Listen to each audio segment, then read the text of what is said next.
You're watching Hill Kelly Dodge Chrysler Jeep Ram Friday Night Rivals, presented by Wendy's. And here we go again. Good evening, everyone, and welcome to another night of Friday Night Football on the Gulf Coast. Tonight, Navarre comes to Milton. That's where we are. My name is Christian Garman. Usually, of course, Jeff Price is sitting with me, but not tonight. We've got Randy Bergen in tonight. Jeff couldn't be here. Randy, so glad to have you here. I know you've done this a time or two. Well, I'll tell you what, thank you for having me tonight. It's going to be a lot of fun. I have some big shoes to fill, both figuratively and literally, with Jeff not here. Should be a fun night. Well, it's going to be a fun night on the field, no doubt, but also let's take a moment to appreciate the fact that it's a big night just for Milton football in general, celebrating 100 years of football, and tonight they're celebrating right down on the field. It should be great. It'll be a very festive tonight here on this field, both not on the field but off the field as well. Should be a lot of fun. Yeah, it's a cool night to show up. So it's 100 years of football tonight in Milton. So let's get to it. Let's talk about who wins and why, and we're going to start with the Northwest Florida State College keys to victory. Let's start with the visiting team, Navarre. They're 2-0. They're 1-0 at this point. They were off last week. What do they have to do to get to 2-0? Well, what you're going to see, they have a lot of new starters offensively for this Navarre team.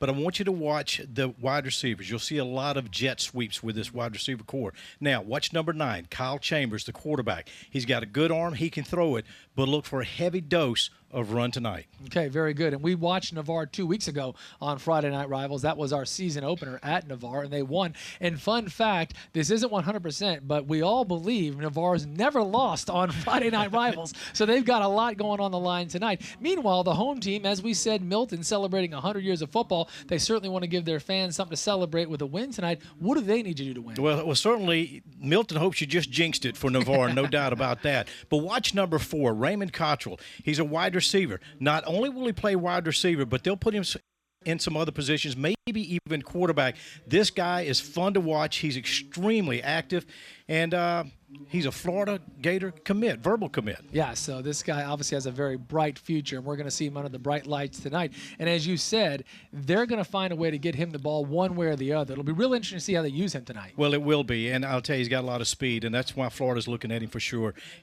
Keep your eye on him, and you'll have to stay on him quite a bit because he'll be all over the field. Yeah, your eyes are going to be darting, no doubt about it. So Friday Night Rivals, week number 3, Navarre at Milton. We are so glad you're here. When we come back, it's kickoff time. Good evening, everyone, and welcome back. As you can see, the teams are on the field, and we're just about ready. Navarre won the toss. You may have seen that during our open. They deferred, which means Milton will get their chance to get the offense on the field first. And Randy, no surprise, one of the 2 guys back to receive this kick, of course, is Cottrell, who you talked about off the top. Yeah, absolutely. Raymond Cottrell, number 4. He's a 6'3", 205-pound junior. Again, you'll see him all over. Of course, he's doing kickoff return. You'll see him on punt return. And don't be surprised if he doesn't get it right here and get good field position for this Panther team. We'll see. Carnegie, the other man back. It doesn't look like he's going to get a chance, although he may. He sure will. Cottrell gets it at the 10-yard line. And he's got a hole. Tough to bring him down. Gets it back to about the 27-yard line, and that is where Milton, the Panthers, will take the field. Quarterback Emory Williams. What are we going to see from him tonight, Randy? Well, I tell you, one of the things you'll see from Emory is quite a bit. And as we get to your starting lineup by Pete Moore, you'll see number 77, Jackson Gamble, the center. Right tackle will be Blackwell. Hunt will be your right tackle. Where's number 66? Acuff, the left tackle, number 58. Hamill, the left guard, number 72. Nate Wright will wear number 15. He's your H-back. Devin Rich is the running back, and he wears 21. Keep your eye on him. Of course, we mentioned Williams wearing 9, Cottrell number 4, Carnegie at 3, and Farriver at 13, the wide receiver. Your starting offense brought to you by Pete Moore. Here we go. Emory Williams, we were just about talking about him. He's out of the shotgun right off the bat, and he's going to throw right out of the bat, and that's a nice completion to Traylon Carnegie. So a big gainer, and it's a Pensacola State College 1st and 10 right off the bat, Randy. Well, there you go. They pick up 12 immediately like that, and we talked a little bit about this offense for Milton. They'll throw a lot tonight. You'll see a lot of that going on here tonight. And there you can see the defensive starters for Navarre, again brought to you by Pete Moore with Wilson, McKinney, Monson, Melendez, Wright, Caballero, Moon, Ned, Crowder, Marshall, and, of course, Personal. Here we go. 1st and 10 now from the 42-yard line. This time Williams going to hand it off up the middle. They're keeping it on the ground. That's Devin Rich. He picks up 6 yards on the play there, or I think they're going to count it as 5, but a good run. Watch that offensive line. They're opening up some gaps right there defensively. You got 3 on the front here, and for Navarre, and they'll have to close some of those gaps because Milton may be picking something up very early in the ball game. Milton 1-1, I mentioned off the top there. They lost to Crestview, a very good Crestview team in week 1, and then beat Catholic last week. I believe that game was at Catholic, 33-31. A very, very interesting game. Came down to a 2-point conversion. 2nd down and 5 now from, again, the 46-yard line. And Williams wants to pass again. Under some pressure, not able to do much with it, so now it's going to be 3rd down and 5. And as you said, looks like they're happy to throw the ball. Yeah, Deuce Ned, number 21, good defense as he covered the wideout. I mean, he was right on top of him right there to make this a 3rd down and long. Okay, yeah. So the Milton offense was moving there, but all of a sudden facing a bit of a challenge here. As I said, 3rd and 6. And looks like Williams there. All right, yeah, looking over to the side, wants to see what Coach Lees wants to do. I think they've got it figured out now, and here we go. 3rd down. 2 wideouts at the top of the screen, 1 here just beneath us.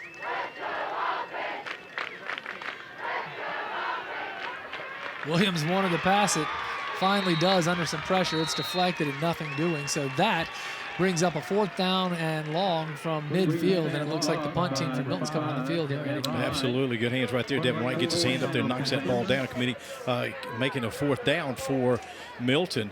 And whenever you look at that Milton offense, they came in here with 1 senior, 10 juniors. Is the way they start that offense out. We told you they had a lot of new starters. Big future, too. So now for Navarre, for the Raiders, back at about the 13-yard line, that is Derek Percival, number 22.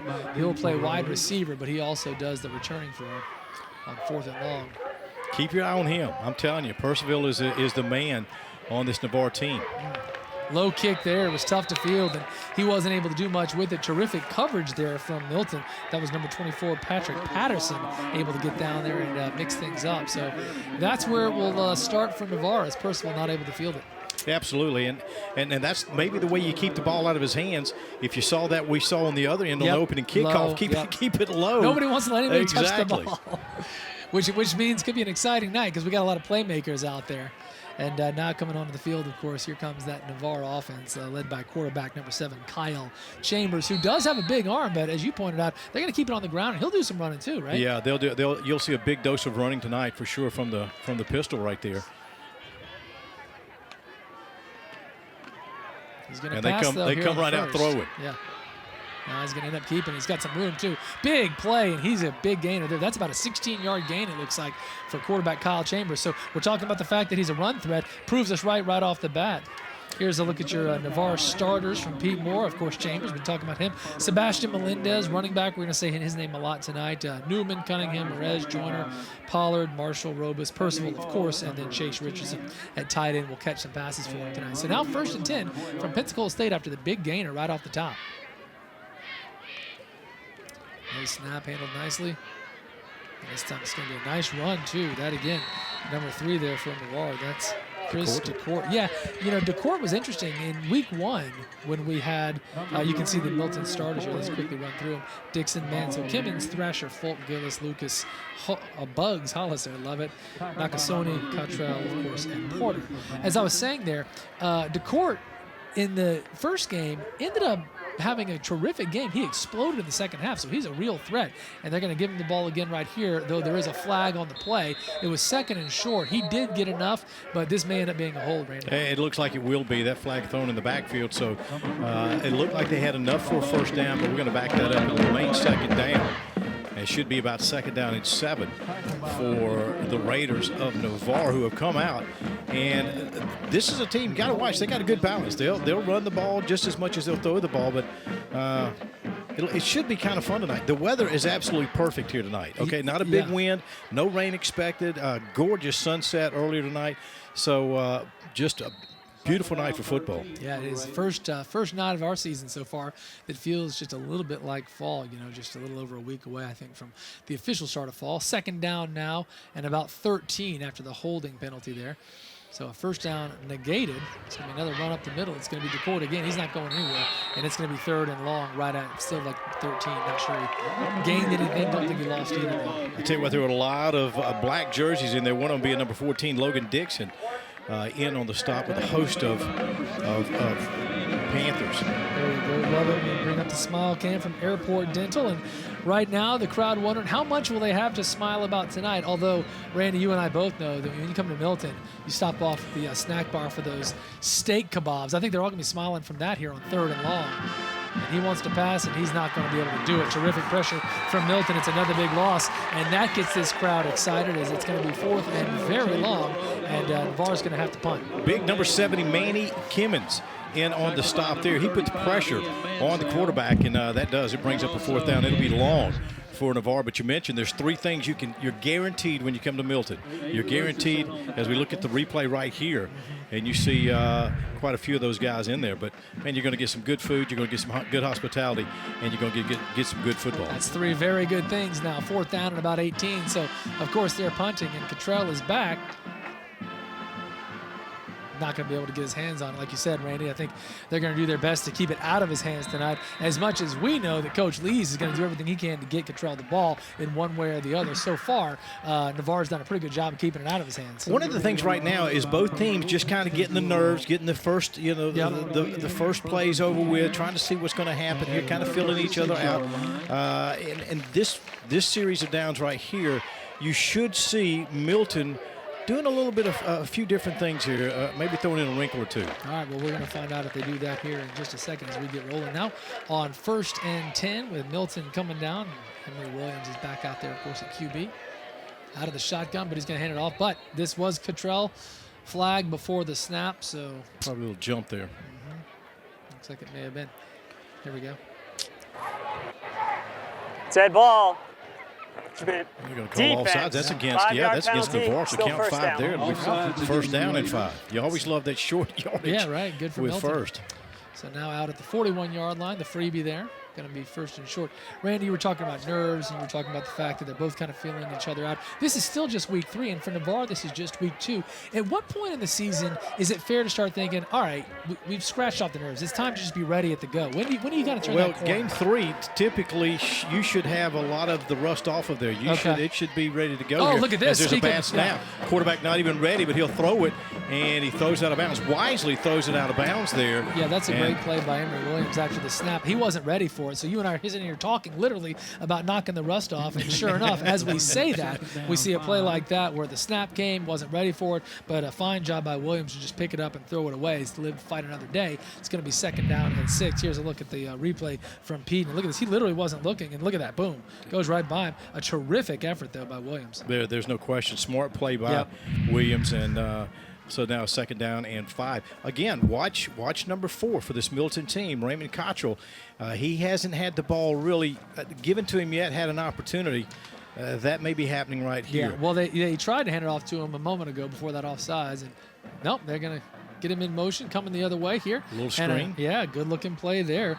And Milton will move on down the field. That's trailing Carnegie, and, of course, he's going to play big tonight as well. Should be close to a 1st down right there. I think they had to get to the 46-yard line. They did, so they'll move the chains. Chains are moving, so Pensacola State College bringing us all these 1st downs. A lot of action here with 7 minutes and 15 seconds to go in quarter number 1. It's a 1st down as Milton out near midfield right at the 46-yard line. And it looked like on that play that Williams was looking to throw to Cottrell, but turned out the other way. Carnegie was open, just came back and got the nice gainer. Now, you got 3 wideouts on the far side here, top of your screen, so watch this right here as you look defensively. They're going to hand this one off, and it's another nice play. Couldn't get the number on that. Number 21. Number 21? Yeah, it was. That's Devin Rich. Yeah, very good. Thank you. So Devin Rich with a couple of big plays tonight. A nice one there. It's going to bring up 2nd and short. Looks like he got about exactly 5, and he crossed midfield. Absolutely. Now, and Devin, we didn't talk a whole lot about him, but as a junior running back, he's 5'11". He's like a little bowling ball, 225 pounds.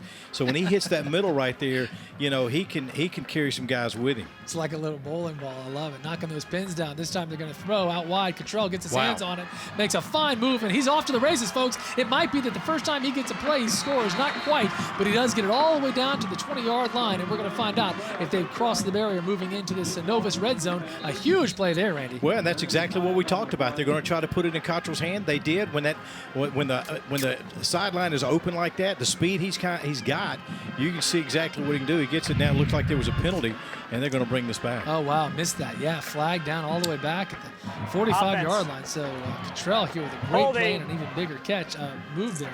Honestly, I thought he was going to score. I was surprised they caught him, but none of it matters because it's coming all the way back. And they're going to call it. Looks like the hold on huge penalty on the Panthers. And that may put us at a timeout on the field. In fact, I think it will. So we're going to go to our first break here of the night. 6:09 to go in quarter number 1. So far, no score. We're watching Hill Kelly Dodge Chrysler Jeep Ram Friday Night Rivals, presented by Wendy's. Oh, look at that. Welcome back, everybody. Friday Night Rivals. Those cameras really can zoom, can't they? A tight shot of the moon. I love it. Glad you're here with us tonight. We are live from Milton. It's Navarre at Milton. Randy, so far here, just about halfway through quarter number 1, we've seen some big plays, and we have big one moments ago called back. Yeah, there's no doubt. In Cottrell, he comes in after 2 games, 16 receptions, 288 yards so far, so he's averaging about 144, and we can certainly see why, because that was a big gainer. Unfortunately nullified. It comes back. It'll be second down and long for the Panthers. Yep, second down and about 12, back on their own side of the field now at the 48-yard line. And Williams here going to throw and has a man wide open, and that's going to be a big gainer. That will be a first down and then some. A huge play. That's number 15, Nathan Wright, on the catch. Well done. Pensacola State College gives us the 1st and 10. Randy, nobody was around him. Well, and that's one of the things. Cottrell can be that decoy, if you will. They move him out. They open it up for Wright. The ball, a nice little pass to him, and he picks up big yardage, moves it across midfield. Sideline warning. Milton, it's their first sideline warning. So you guys heard a little that. Excitement there. I guess so, maybe too much. Meanwhile, that instant replay from Pete and Air Conditioning, Plumbing, and Electric give us those second looks all season long. We sure appreciate that. 1st and 10 now. Big gain from Milton down at the 40-yard line. And Williams, of course, will stay in the shotgun. Looks like we got Cottrell here down on our side of the field. They're going to hand it off up the middle. Pick up of 2 or 3. What do we got there? Number 32. That's, I got you. That's Ricky Lewis. Ricky Lewis. Great name. Lewis. Ricky. Absoluous. Ricky Lewis. There you go. Absoluous. Ricky, a sophomore, 5'9", 160-pounder, and he picks up a couple on the play. Yep. And that's what you want to do, just continue to move that field. I mean, chew up as much clock as you can against this Navarre team. Well, and Randy, listen, we were talking so much about Cottrell off the top, and for good reason. The guy's a superstar. But so far, it's been everybody else getting the action. By design. Yeah, by design. By design. 2nd down and 8. That's right. As you said, kind of the decoy situation. Got 4 wideouts this time, and Williams will be passing now. Oh, mercy, had two Panthers downfield, but overthrew the both of them. He had Darren Jones, the sophomore. He had him wide open on the sideline, number 18. And if he just throws that, just puts a little bit more air under it, it's 6 for the Panthers. But instead, it's 3rd and about 8. So another chance here for Navarre to come up big. And it's kind of a no man's land situation too for Milton. They're not going to kick a field goal from there. It'd be about a 55-yarder. So if they don't do something here, they may just go for it. What you got to ask the question on that right there was 2 wide receivers in the same area, typically not the usual call. So you think it was maybe a miscommunication? It could have been. Let's see if they do it again, then we'll say no, it wasn't. So. It was intentional. All right, once again, four wideouts, 3 on this side. And Williams wants to go the other way, and he does have his man, but it's dropped. A defensive play there coming in strong for Navarre. There's Percival right there. Yes, indeed. Plays a very good cornerback. Yep. And the ball incomplete, bringing up a 4th down. So 4th down, and sure enough, they won't be going for it. It looks like the punting unit has come on, and they're going to have a chance to pin Navarre way back. And Percival, coming off the big play moments ago where he breaks up the catch, now has a chance to do something else because he's the man who returns punts for Navarre. And he will stand. Well, now he'll move up to about the 10-yard line, as the punter is Logan Dixon, who stands at midfield. Ooh, not a great punt off the side of his foot, it looks like, and doesn't get a great hop either. In fact, now it's rolling back the other way, and that's where it's going to come dead at the 25-yard line. So pretty good field position for Navarre as their offensive unit comes back out on the field. 0-0 is the score here tonight, third week of Friday Night Rivals. And, of course, as we said off the top, it's a big night here in Milton. They are literally celebrating 100 years of football, so that's kind of cool. It was really neat. They had a lot of the coaches and former players that came in from the south end zone before the game. And there was a ton of them. I think about it, for over 100 years. Yeah, quite a few coaches have come through. Quite a few players, absolutely. We're at Hayward Hanna Stadium, and this is Hurley Manning Field. And we were actually told Hurley Manning may be here tonight, which would be very cool, part of the festivities. So he may be out on the field. Is Navarre going to go here? Pump fake. Oh, mercy. Had his man open and just wasn't able to catch it there. That's Percival, who does not pull it in. Little pump fake by the quarterback, Kyle Chambers. And I think he delivered it pretty well. Just a little pressure from the defense of Milton and got in the eyeball of Percival and incomplete. Percival certainly applies the pressure when he plays cornerback, but that time around he was on the receiving end, doesn't make the catch. Second down and 10. And Chambers, you can see back in shotgun, of course. Almost exclusively in high school football, we see the shotgun, and this time he took it to court. Not able to do much with it. Maybe gets back to the line of scrimmage, might have gotten a yard, but it's going to be third down and long. And I got to tell you, right there on the defense for Milton, quite a few players in there. That is the way you set the tone, too. You got to give kudos to Brody Gillis, who is in on that stop and right at the line of scrimmage. So no gain long, third and long. Third and long, that's right. We've seen a lot of third and long so far. Both offenses having a tough time getting rolling. We did have a huge play from Milton with no surprise Cottrell, but it got called back. That's really the only explosive play we've seen so far. Third and long now. Got to think a pass here. And sure enough, going to way overthrow his man, though, so it's going to be fourth down. And not able to connect there as Chambers was looking downfield. But fourth down and long now, and sure enough, Navarre's going to have to punt. Yeah, he's looking for Philip Robus, number 15. And had a step on the defensive back. He had him, but just overthrows the intended receiver. What we saw moments ago, same thing with Emory Williams. But neither able to convert, and it's fourth and long. Looks like there is a flag on the play. Oh, man. Downfield, offense, that penalty is declined. Fourth down. So obviously the mic was cutting out there, but illegal man downfield was the call, and for good reason. Milton says no thank you, we'll just put him in fourth down. They're going to have to punt, and sure enough, that's what the case is going to be. And there you'll see Cottrell come back to receive the punt. Yes. It's fun to watch. We see Percival, of course, is the punter here. So we got two superstars, one receiving. And Percival's like, I'm not giving you the ball. He's going to kick anywhere but where Cottrell is standing, I have a feeling. That's exactly right. So I'll tell you, this first quarter is just going by extremely fast. Agreed. Yeah, down to 3:43. Here we go. Good snap. This one is going to get, just over his head. Great punt and a nice roll, too. And still rolling back. So Milton back now at the 21-yard line. A very big effort there for Percival, who's getting it done everywhere. Had the big defensive play at corner. Nice punt there. And, of course, we know he's going to do some offensive stuff there. Yeah, and I got to tell you, I think Cottrell didn't think he had that kind of foot. Yeah. So like, he came up on it, overshot it. Yeah. And now the Panthers will start. This will be as deep as they've started tonight so far. They're on 21. Back at the 21. So Emory Williams comes onto the field. Devin Rich, of course, we've seen him a good bit already tonight. And we know that Raymond Cottrell, number 4, is going to be the man to continue to watch. He's in the backfield there with Williams on 1st and 10. Watch defensively. They got 4. They're putting a couple of stunts in. They may see a blitz in here in just a few moments. We'll see. Well, they want to pass. Coming back out to Carnegie. Just overthrew him. Nice coverage, though, there from, no surprise, Percival. Absolutely. Again, you could not have gotten better coverage from Percival. Carnegie, as you mentioned, the intended receiver. And the pass not really that bad, but there was just no way to catch that. No window. Percival was right there on top of Carnegie. Now, do we get paid by the Percival? Because we've said his name a whole lot. So we need to renegotiate those contracts. Get paid by the Percival, paid by the Cottrell. be rich. Second down and 10.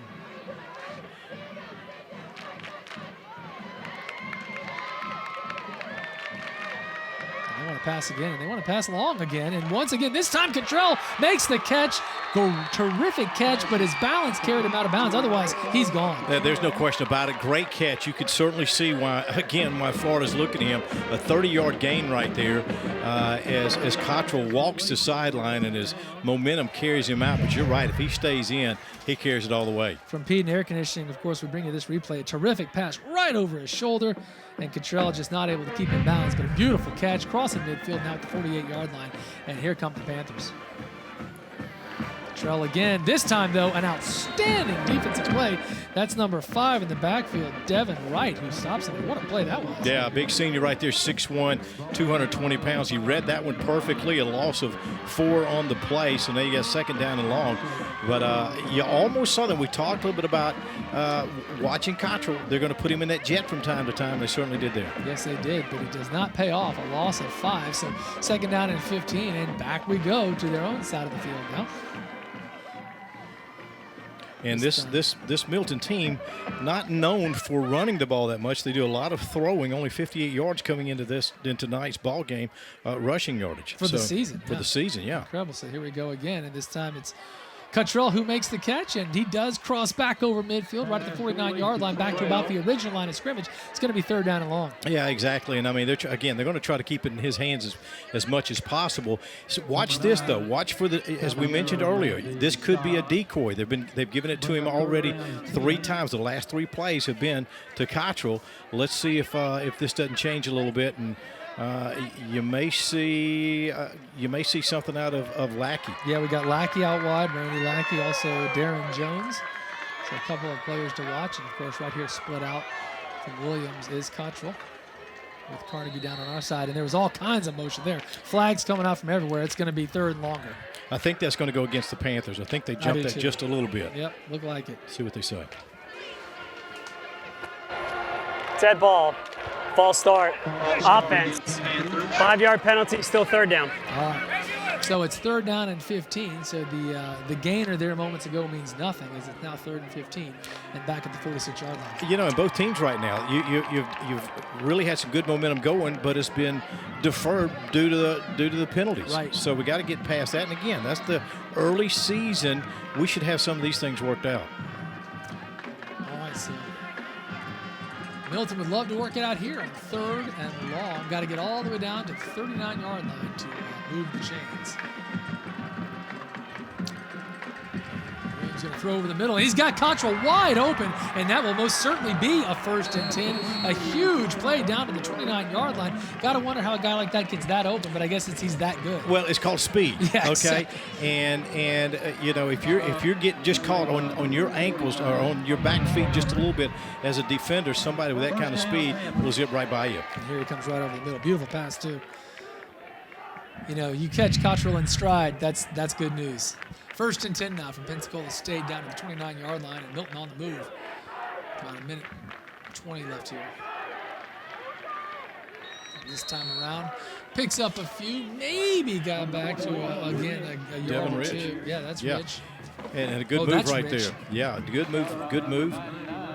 Picks up a couple on the play, but go back to Emory Williams, the quarterback. Yeah. Just being able to place that ball perfectly a few moments ago to get them in again. Good field position. Let's see if they can take advantage of it. Yeah, and maybe not get penalized. It's second down now and 8 down at the 27-yard line. Again, only 3 men rushing right now. Let's see. You got. Now they're coming in from the throw to the end zone, and he has his man open. Oh, did he make that catch? Let's see what they call. Yes, he did. They call a touchdown. Wow, what a catch. Oh, my. Carnegie. That's Carnegie. We've been saying his name all night. And I'll tell you right now, we've got an early front runner for play of the game. Terrific catch there from Carnegie. Trey Lynn. Wow. I can't wait to get a look at this here in a minute because, you know, that was a tough catch. I want to see it. Absolutely. Here we go. Not the biggest guy. Only 5'6". Nice pass. Like you said, they love to throw it. Look at this. Boom! What a catch.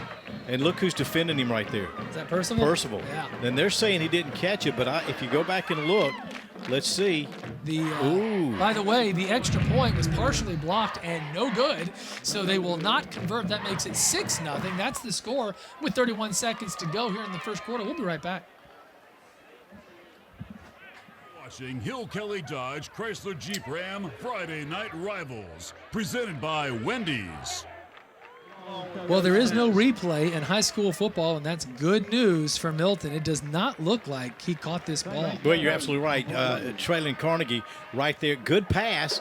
Couldn't hang on to it. They called it a touchdown. But you can see right there, it does touch the field of play. No doubt about it. And that's a great job by the crew, toggling back and forth. That really makes a difference. You're able to see it. So well done to the Friday Night Rivals team for showing that. It worked out for Milton nonetheless. I guess when you're celebrating 100 years, you get a call like that, right? There's one for the home crowd right there. Exactly. All right, so they don't convert. We were showing you the replay and didn't actually show you the extra point. It got partially blocked, and that's why it's 6-0, not 7-0. And here we go.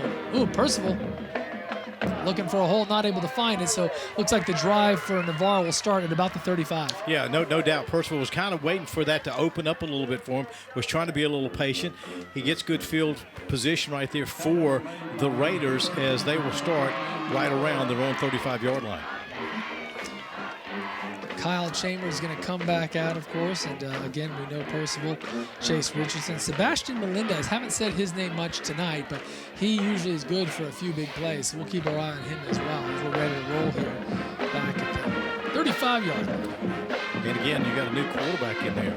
Oh, is that right? Oh, good catch. I did not catch that. Yeah, you got Hunter. That's number 11. Yeah, that's right. Yeah, Feaster. Now we saw him. Yeah, we saw him in week 1, and Coach Walls used him actually a good bit. He threw a pick 6 in the first half right after he came in, but he came back in the second half and played better. So yeah, it's no surprise that he's getting a little action here. Second down after the gain there of about 4, 2nd and 6. So that's Feaster.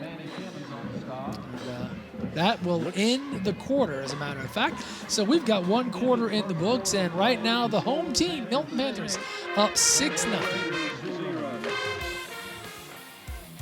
You're watching Hill Kelly Dodge Chrysler Jeep Ram Friday Night Rivals, presented by Wendy's.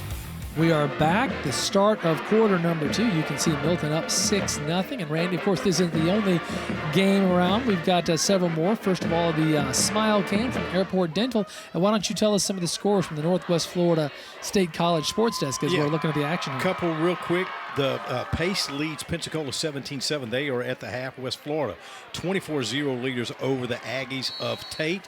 And if you go down just a little bit more, you've got Northview trailing Gulf Breeze 7-3 right now, deep in the second quarter. And Feaster there, while you were reading the scores with a big pass and a big play, that's going to be a big move for Navarre. 1st and 10 from Pensacola State College down at the 42-yard line. So Navarre able to strike there with a good play. This time, though, going to keep it on the ground and nothing doing. That's number 31, Sebastian Melendez, as we said. He'll get the ball a good bit tonight. Not able to do much there, though. Yeah, no doubt that defensive line for Milton being able to hold him. Melendez tries to bounce out a little bit, but can't. So back to the line of scrimmage, 2nd down. 2nd down and 10, as you said. Feaster is still in there at QB. And, you know, we talked to Coach Walls about this. Again, it was week 1, so it was hard to know if he was feeling his team out or if this was going to be something they did all year. But he said it wasn't really by design. We're going to do it some, and sure enough, they're doing it again tonight. And this time around, trying to find the corner there is Terrence Marshall. Not able to get too much, but some speed does get it back just past the line of scrimmage. Yeah, and I'll tell you, the senior Caden Falk, number 10 for the Panthers, able to trail Marshall, push him out of bounds for only a 1-yard gain. Yeah, that was a whole lot of running for Marshall for 1 yard. It's going to be 3rd down and 9 now. First down would come right back at the 33-yard line. You know, we talked a little bit earlier about the starters on offensively for this Navarre team. A lot of new starters. Here we go. He's going to throw it downfield. It's going to be out of bounds. Just threw it away, it looks like. So it's 4th and 9, and I think we're probably going to see the Navarre punt unit come back on because they're all the way back now at the 45-yard line. I'd be surprised if they choose to go. We'll see. That's yeah, what they're going to punt. Yeah, absolutely. And again, offensively for Navarre, they come in with 5 seniors, 3 juniors, 3 sophomores starting tonight. And they've already kind of mixed up that quarterback situation where Kyle Chambers, number 7, is now being replaced by Feaster, number 11. And you'll see them rotate back and forth. Back deep will be Cottrell now for the Panthers. Percival out to punt now, and Cottrell back at the 15-yard line. Let's see if he gets his hands on the ball. It's going to be a nice angled punt. Going to go out of bounds, too, right at about the 16. So that's a great punt from Percival. And they're doing a fine job, at least on special teams, of making sure that Raymond Cottrell does not get his hands on the ball. Well, I think Milton maybe has found something, okay? Throw a couple little runs in there, open it up, get those wide receivers open, especially Cottrell, and you're probably going to see a good dose of that coming up here in this series of downs. All right, well, we'll find out here as we are just underway in quarter number 2, 10:41 to play here in the first half. It's 1st and 10 right now for the Panthers, starting this drive deep after that terrific punt back at the 16-yard line. You got two good ones right here on the near side, Carnegie and Cottrell. That's right. And man-to-man defense. D, yeah, and Percival's one of those men, too. So all kinds of star power here on the near side. Throw over the middle, but throws it behind him, and that's just not going to work out. Cottrell not too happy about that. He thought he had a step on Percival. He probably did, but Williams threw it a couple yards behind him. Yeah, he did. So, and you saw Williams. He was frustrated. He, I don't know if you could see it on camera, but he was, kind of dancing around like I missed him there. He knew he did. So nothing done there. It's going to be 2nd down and 10. They're going to come back to that. They're going to come back to that play because he did have a was step open. or two on him. Yeah. Yeah, let's run that again at some point. 2nd down and 10 now. Williams now alone in the backfield, although looks like at this point he's now Rich. Here's Rich coming on over. Got some flags. Oh, we may have a timeout on the field, it looks like. So why don't we take a quick break here as a timeout has been called, and we're very early on in quarter number 2. 10:38 to play. The current score, Milton 6, Navarre scoreless. You're watching Hill Kelly Dodge Chrysler Jeep Ram Friday Night Rivals, presented by Wendy's. We are back, and the concession stand is open. And I'm not sure if that's where they sell those steak kebabs. I hear that's out there as well.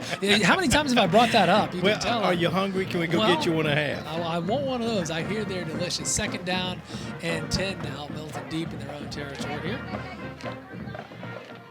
Once again, 3 wide outs. Milton loves to throw. Not this time, though. Going to keep it on the ground, and that's going to be back again. Number 21, calling his name all night as well, Devin Rich. This time he picks up a couple. Still, it's going to be 3rd and 6, maybe 3rd and 7. Yeah, and I'll tell you, Devin Wright, the defensive tackle on that one, he read that one perfectly.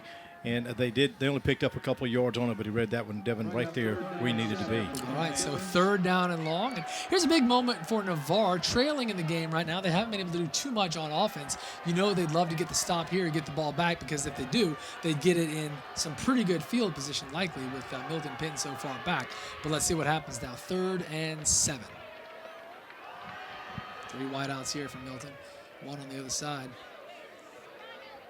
Williams under some pressure, using those legs, though. And he's going to take off, and I think he's got plenty of room. Sure enough, he will. That's going to be a 1st and 10. Well done there. Yeah, there's no question about that. He read that perfectly, did Williams, and he got an extra yard there, so they'll move the chains. Yep. And that's what you want to do. You got to stay in front of these chains all night long. And if you can do that, that's going to be something very good for this Milton team. So here's a look at the replay there. As you can see, Williams just taking off and using those legs. So, Randy, we were talking about the food. We were talking about I'm hungry. Why don't you tell us about the Wendy's Giant of the Week? Yeah, there's no doubt how you want to be this week's Wendy's Giant of the Week. Well, if you're a junior or senior who plays on the football team from Escambia, Okaloosa, and Santa Rosa High School, you could win.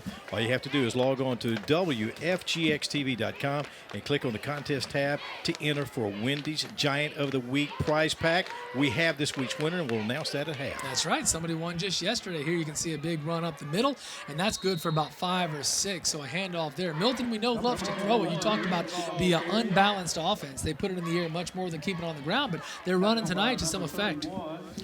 Big run right there by Rich, again, picking up some nice yardage to make it short, 2nd and short, which is where Milton is going to have to be tonight in order to defeat this team of the Raiders, who are 1-0 coming into tonight's ball game. 1-0. They played 2 weeks ago. We had that game, of course, here on Friday Night Rivals. They did not play last Friday night. So this is only their 2nd game. And so, of course, a bright side for Milton there would be they may still have some more rust to knock off. This is only the 2nd quarter of their 2nd game. It's going to be 2nd down and 4. Williams going to throw it this time. Had his man, maybe threw it a little high. Probably could have been caught, but was not. And that, of course, was trailing Carnegie, once again, the intended receiver, but it's going to be third down and short. And I want to tell you, we mentioned about Emory Williams having an arm. He can certainly sling it. He's done a good job tonight. He's been off just a couple of times. That one right there, just a little above the shorter receiver. Of course, remember, Carnegie's 5'6". Okay, he's not Cottrell, who's 6'3". Right. So quite a bit of difference. Yeah, huge difference there. And it's third down now. And short, as you said, after the big play on first down, 3rd and 4.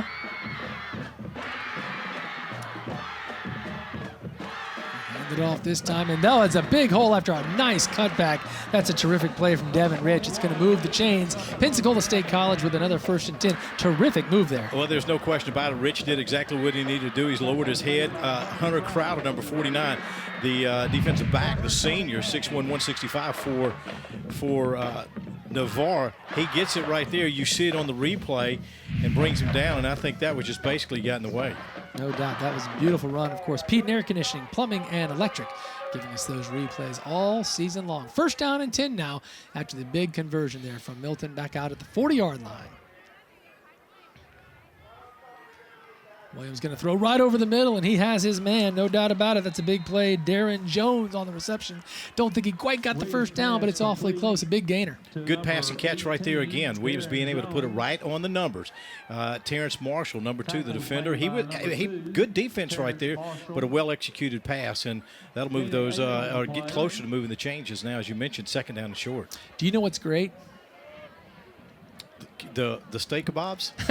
That's a good guess because it is food oriented. Yeah. I was going to say Fusakli's because Fusakli's, they feed our crew every single week. They signed on to do that. And let me tell you, whenever I get here, I always see smiles on the crew because everybody's eating the chicken and it looks so good. So thanks to Fusakli's for hooking us up. We appreciate that. 2nd down now and short. This is probably coming back. Flags all over the place as Williams kept it and got back to the line, but I don't think it's going to matter. Yeah, it looks like the junior tackle for Milton, Jonathan Acuff, number 58. 10-yard penalty, replay 2nd down.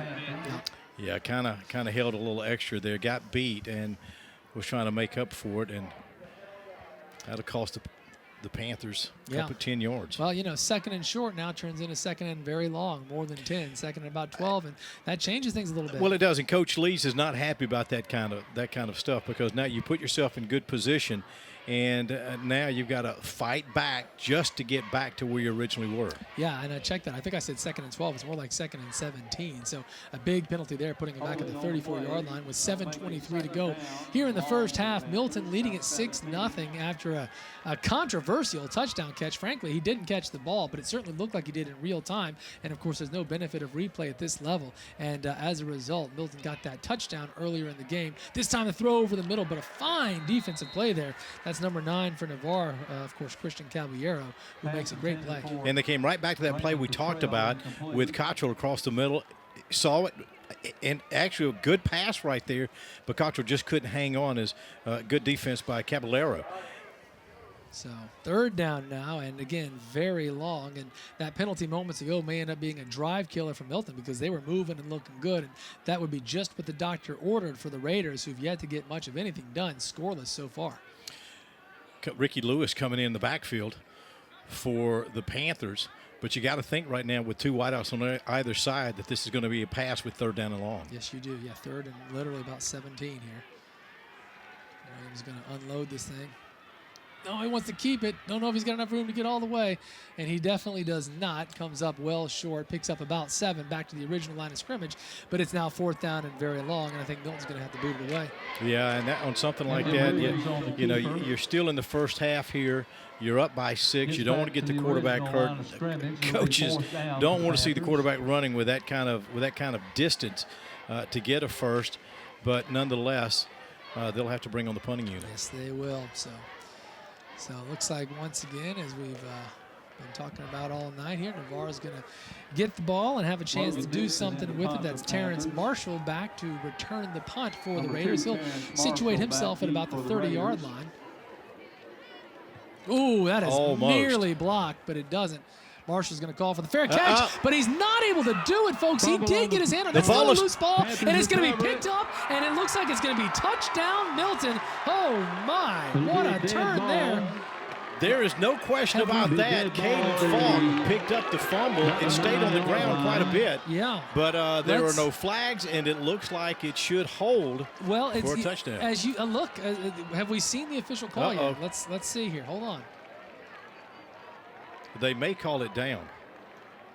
Ball was moved by the receiving team, recovered by the kicking team, 8-yard line. First down, Milton. Yeah, they're not going to say a touchdown. They're going to put it down right there. Can advance it. Nonetheless, an enormous break though for Milton. Here we go. A look again.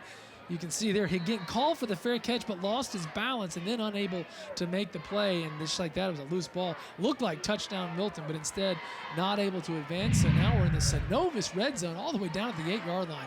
An incredible break there. Going to be Devin Rich gets the ball. 21. I'll tell you what, he was met by a stack of Raiders right there. Stop for no gain. To include. Tackled by They had a host of number them. 99, They Wilson. had a host of them in there. Yeah. Wow. Can't get over that play. Wow, what a moment that was. Looked like Moso was in there on the stop. So Milton would love to capitalize on that, and Navarre in a little bit of trouble here. You got to think Rich is going to get this once again. They're going to try to open that up. Oh, they look to throw. Second and goal. He's going to keep it himself, and he's got nothing but space, and it will be a touchdown. Emory Williams makes the great decision to keep it. He saw tons of green ahead of him, and sure enough, it's touchdown Panthers. He stretches out, gets the ball over the goal line. There is no question that there is 6 points there for the Panthers. For sure. Yeah, this time around, unlike the first touchdown, it is a definite, and sure enough, so now it's going to be 12-0. Here's another look from Pete at the replay. You can see he just decides, I got nothing but space. Love the outstretched arms there, too. Great effort. Got to tell you who Emory Williams reminds me of. Who's that? Former Clemson quarterback, Trevor Lawrence. Oh, that's high praise. That's high praise. You know, Emory's going to get a recording of this and put that out there on social. If I was him, I would. They're going to go for 2 here because they missed the extra point. It got partially blocked, and so I think Milton would like to make up for that now, but instead they want to talk about it for just a moment as Coach Harry Lees has called a timeout, it looks like. So yeah, he was not real happy. He was not real happy with it. We're going to take a quick break here, and when we come back, the exciting conclusion. Do they get the 2-point conversion? Stay with us, folks. You're watching Hill Kelly Dodge Chrysler Jeep Ram Friday Night Rivals, presented by Wendy's. We're live, we're back, and it's a big moment after the turnover on the special play, the punt a few minutes ago. Emory Williams from Milton able to score the touchdown, and that made it 12-0. Now they're going for 2. See if they can get it back up to 14. Cottrell in motion. Williams going to roll out. He's looking for Cottrell. He's got him. That's well done. Well-designed play right there. Yep. There was absolutely no question about that. You had to know that the ball was going to somehow get in the hands of number 4, Raymond Cottrell, and certainly the Florida Gator commit, verbal commit, gets the 2 and makes it 14. Makes it 14-0. So they are able to make up for the missed extra point. There you can see Cottrell in motion. Here came Williams, and boom, there's Cottrell. See you later. Thanks for the deuce. And just like that, it's 14-0 with about 6 minutes to go. So this time around, well, hold on. What are we looking at here? I'm saying that because I don't know if there was a flag on the play. The officials haven't. We have the official mic'd, and we didn't hear anything, but they're all still out there as if they got to do this again. Meanwhile, the scoreboard says 15-0. We know that's not right. It's either 12-0 or 14-0. Looks like it's still 12-0. I don't think that they're going to count the play moments ago from Cottrell. So there was a penalty that we missed. I don't know how that's possible, but it must have happened. So here we go. Consider it 12-0. 2-point conversion. And this time it's blocked up. Percival able to make the terrific block. So I'm working on assumptions here at this point, but I think that makes the score still 12-0. Yeah, we'll have to get some kind of clarification on that because I didn't see a yellow flag anywhere. But they brought it back, redid it, and as you saw, Percival able to break that up, and it'll keep it. Although the scoreboard says 15, it's really 12. Well, one thing we know for sure, it's not 15. it may be 14, no way possible. It may be 12, it is not 15. We think it's, there you go, they've set it back now to 12-0. See, I want to mention real quick, too, at the beginning of the game, we heard a great rendition of our national anthem by the Milton High School Black and Gold Marching Band. Did an absolutely fantastic job. I wanted to mention that a little bit earlier. But well, listen, I'm glad you said that. That's interesting you said that, because I actually took note of it too. Had the presentation of the colors, then the Pledge of Allegiance, then the national anthem, and it was just really nice. The entire thing was really well done. So that's interesting that it kind of struck both of us. I mean, it's always great, but something about it was just sort of next level and really, really nice. So well, there's no question, especially this being a very special night for this Panther homecoming, if you will. It's not homecoming, but it's the 100th year of playing football right here. And I got to tell you, you know, whenever you talk about Milton, they've got some alumni that a lot of folks know about. Big time names, no doubt about that. Yeah, a lot of history here, and you can see a lot of people on hand tonight. So a big crowd has shown up, which is always the case, but obviously a night like this, when they're really going to celebrate, they're going to get maybe a bigger crowd than normal. Surprisingly, though, you and I were talking about earlier, Navarre didn't bring as many as we might have thought they would have. Yeah, absolutely.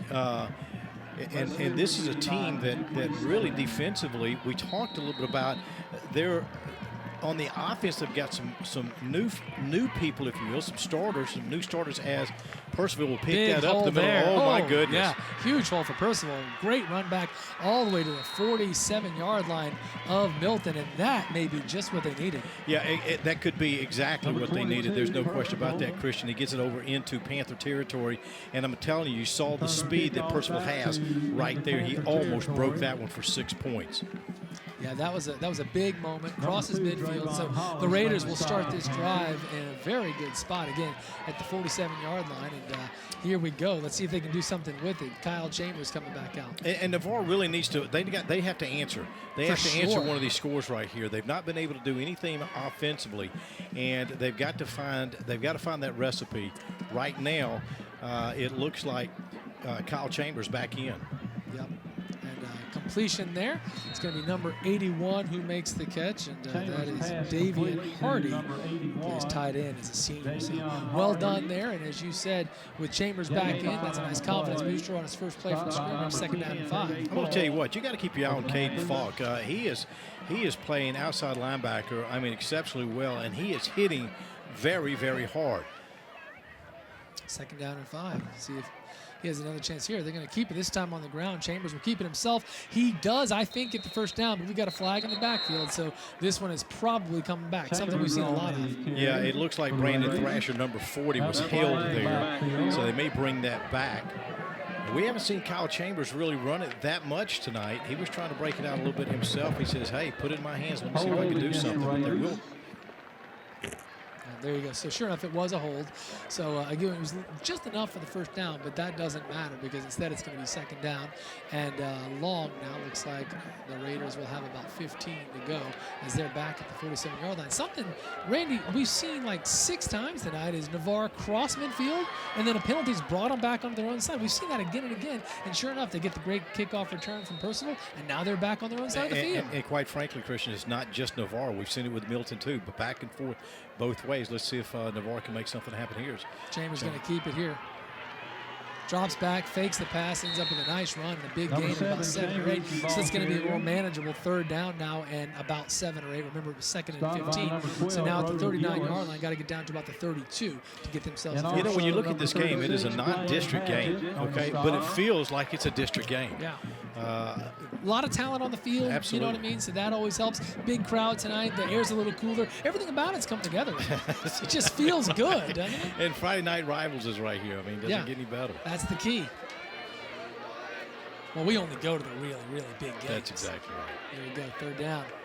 Chambers going to lob it up, and it's complete. Oh, and a big move there. Gosh, that's a big move to get outside and get the first down. If you got the number, you can tell me who that was. I wasn't able to make it out. Yeah, no, that was Christian DeCord. Oh, DeCord again. Okay, good. So DeCord able to move the chains. That's a nice little lob pass, if you will, from Chambers, and it's going to be 1st and 10. DeCord, not one of the big guys out there, 5'5", okay? And he was running after the catch like a guy that's 6'1". and he did so in stupendous fashion because he gets them to move the chains. This time there's a little bit of a mix-up. Looks like they give it to DeCord, but for a moment there, they were both kind of running with it. Well, they were looking at the option read right there is what that was, and Chambers wanted to hold on to it to make sure that those linebackers were moving toward the ball. All right, so help me out. So that's my ignorance. So that was not a mix-up. That was intentional? Yeah, he was going to hold on to it to see whether he was going to keep it or give it to DeCordy. he wanted that linebacker, see which way that linebacker was going to go. Okay, so it's a gainer of about 3, 2nd down and 7, and here we go again. This time DeCourt does keep it. He's going to run up the middle, and as you said, not the biggest guy on the field, but just keeps pushing, and it's a nice gain there. It's going to be 3rd and short. That's exactly what Navarre needs. It's well done. So 3rd down now and 2. We've had some exciting plays tonight, and of course, after the game, we'll have the play of the game. It's always fun, Randy, to think about who's got the play of the game, and that's from Closets by Design. And don't forget, we'll have the player of the game by Hill Kelly Dodge Chrysler Jeep Ram. Yeah, we make those announcements after the game, right alongside the presentation of the trophy. Now, 3rd down and short here for the Raiders. Going to hand this one off. Looks like it's DeCourt again, and sure enough, he's going to move the chains again down to right at the 20-yard line. Not sure if they crossed into the Synovus red zone or not, but I do know they moved the chains from Pensacola State, and that means it's 1st and 10 at about, looks like the 21-yard line. And DeCourt again, I mean, he hits that hole. That got to give the offensive line credit there. They open it up for DeCourt. He hits it. He was brought down by fault once again, but I got to tell you, I'm pretty impressed so far with the way this young man's running the football. Randy, this is exactly what happened in week number 1. We didn't say his name much in the first half, and then the second half he seemed unstoppable. We're seeing it again tonight. DeCourt playing well. 1st and 10 now at the 21-yard line, and he's going to get another chance. Oh, no, check that. He is not. That was a beautiful fake. It fooled me anyway. Looks like the intended receiver, the intended receiver right there was Percival. Hits him right in the chest. He goes up for it, leaves his feet, goes up for it, can't bring it down. Good defense by the Panthers. Bring up a 2nd down. I'm always embarrassed when those handoffs fool me. It happens at least once a game. You gotta love the defender right there. Drevon Buggs, okay, Hollis. 2nd down and 10. Excuse me. So Navarre just can't quite cross over into the red zone. They're knocking on the door, folks, at about the 21-yard line. 2nd down and 10. Trailing now 12-0. We've had 2 touchdowns from Milton, a blocked extra point, and unsuccessful 2-point conversion. This time Chambers going to keep it.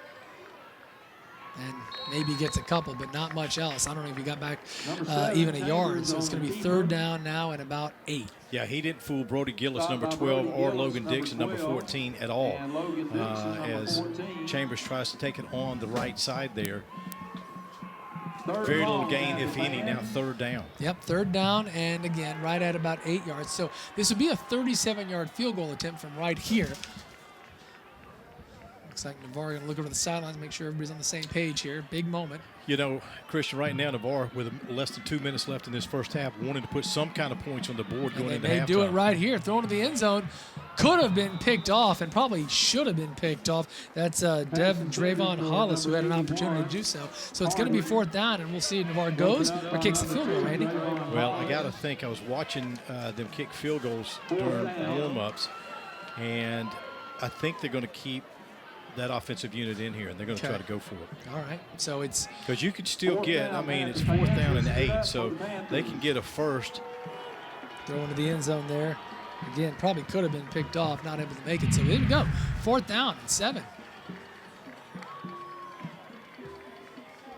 Looks like he wants to throw back to the end zone again. Oh, no, he's not going to. Almost spoke too soon. It's a great effort, but he's not able to convert. A huge stop from Milton, and you can see they're running off the field pumped. You got to give the defensive backs right there, the cornerback, the safety, all of them, great credit for Milton on that, because Chambers had nowhere to go. His only option was to pull it down and run it, and again, they filled up the holes there. All right, so now let's set the scene here with 1:28 to go, and we know that Milton has control. We know that Milton loves to pass.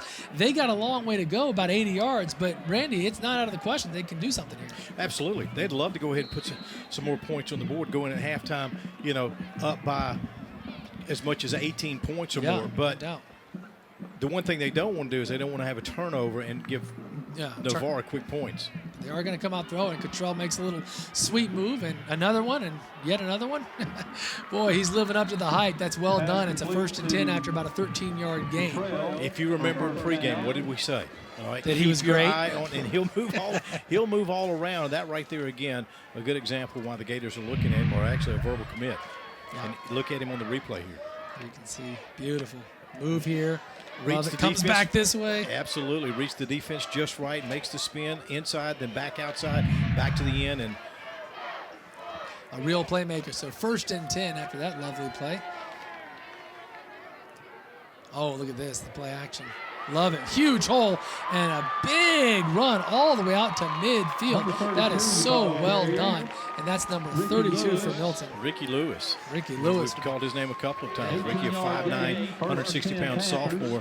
And he did exactly. That was absolutely well-designed play right there. That hole just opened up plenty of room for Lewis. So 40 seconds to go. The clock is ticking, but so is Milton. Now down at midfield and looking to throw again.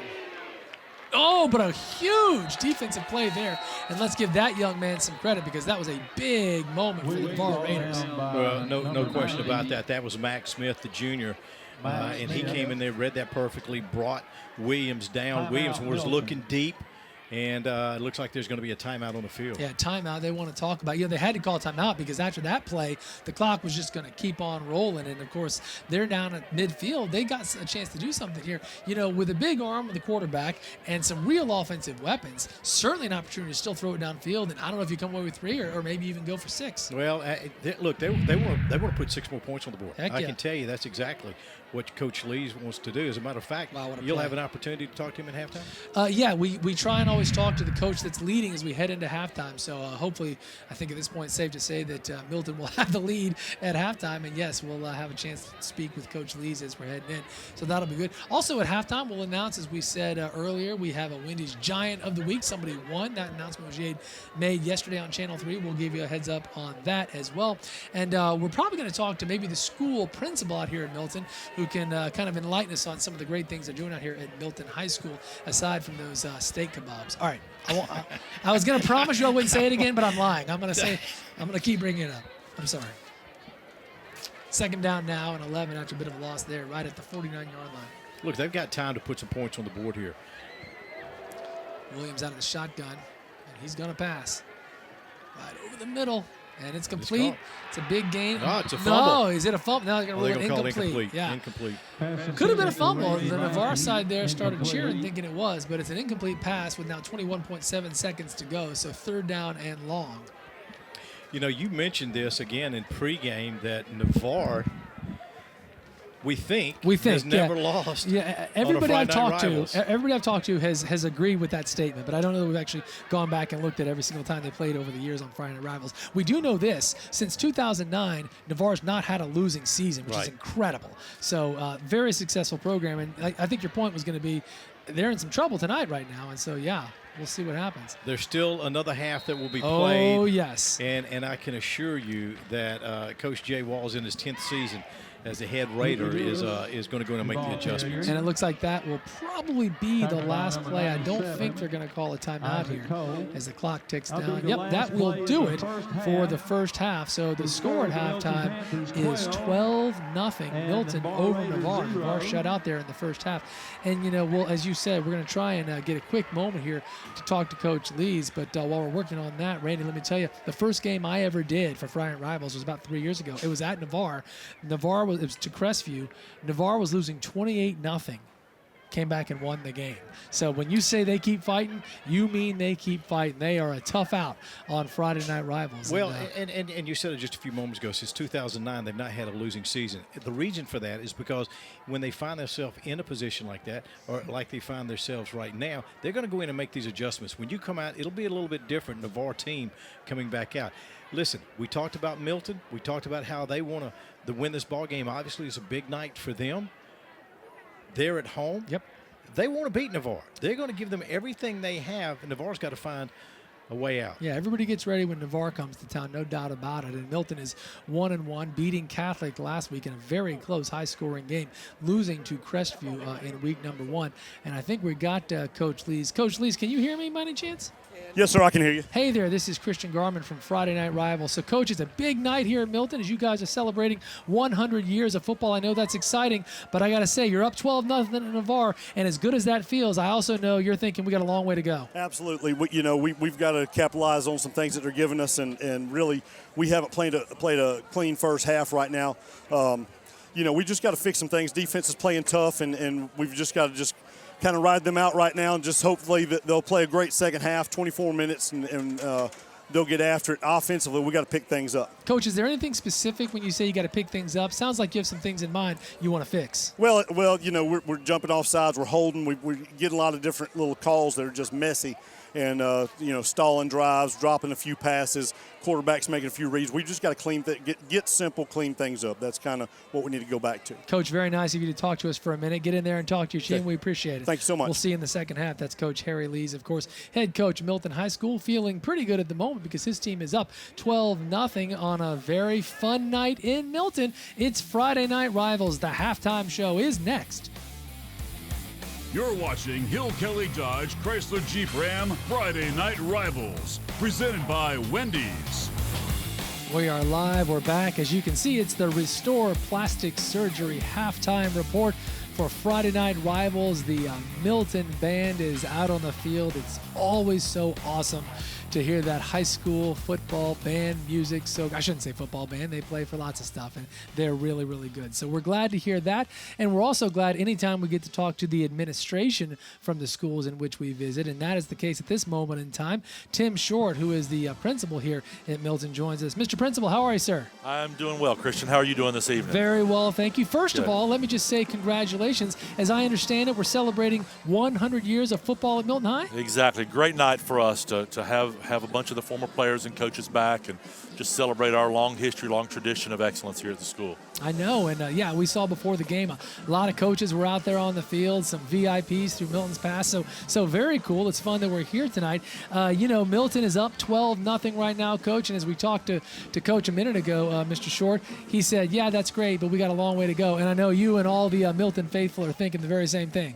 Very much so. I mean, we're excited to be where we are right now because we've lost to Navarre for about 10 straight years, but we're closing that gap, and it's not over. Coach Jay Walls does an incredible job, so they'll go on and make some adjustments, and we'll see who comes out and plays the best second half. Coach Walls is great, certainly. Coach Lees is as well. No doubt. And as are you. So while we've got you, how about one more thing?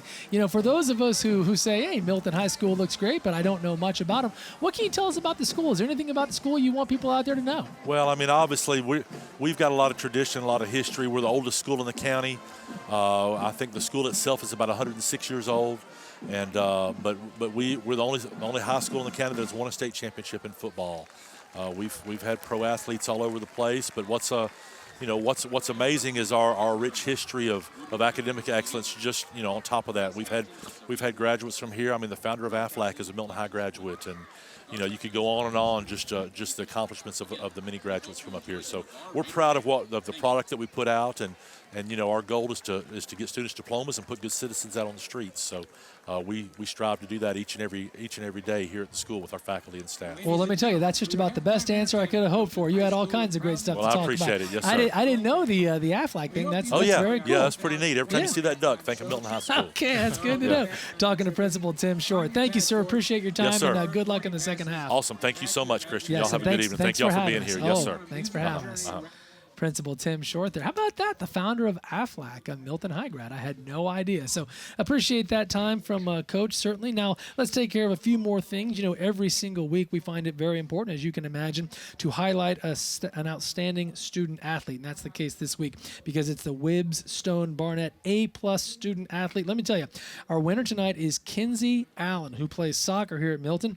Kinsey has a GPA of 4.62. I never even understand how that's possible, but not only is it possible, it's done. So congratulations to Kinsey. Favorite course?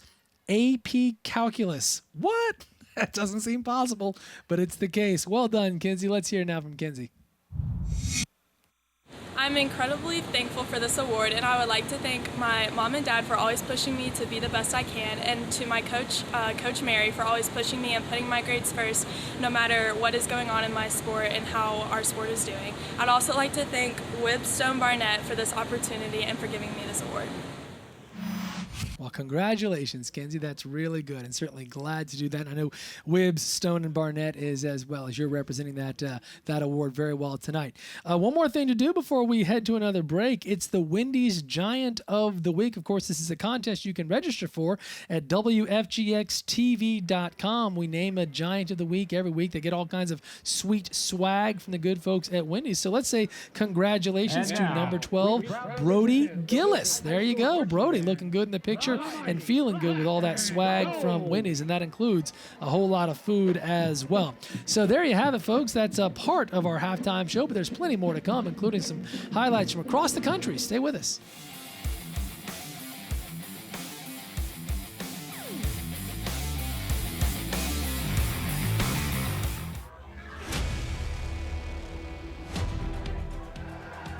With time, nice grab and catch, and he breaks a tackle down the near sideline. He will go, Evan Redding for the touchdown. Secondary, and they look for the corner. Williams, has he got it? Yes, touchdown, Saraland. In my opinion, there hasn't been that kind of dual threat quarterback in the Central State 8. Lorenzo Williams, the quarterback, fumbles, Springfield High picks it up, live ball. Touchdown, Springfield High. Armistead trying to be the hero. Kick is up, and the kick is good. Just got inside the upright. Wow. Prosser gets rid of it quickly. Ryan Blueball, hook and lateral down the sideline. Carson Modrak is in for the touchdown. Here it is from behind, and it was picked off by Eric Lewis. Closer look right there. Responded, they got him in a long yardage situation. Here's the second down play. Pass to Raw, has some room, only has one defender to beat. Gets by him to the 10, 5, touchdown, Eaton Day taking the lead. Lines up in the quarterback position, drops the ball, back up the middle, touchdown, Eaton Day take the lead.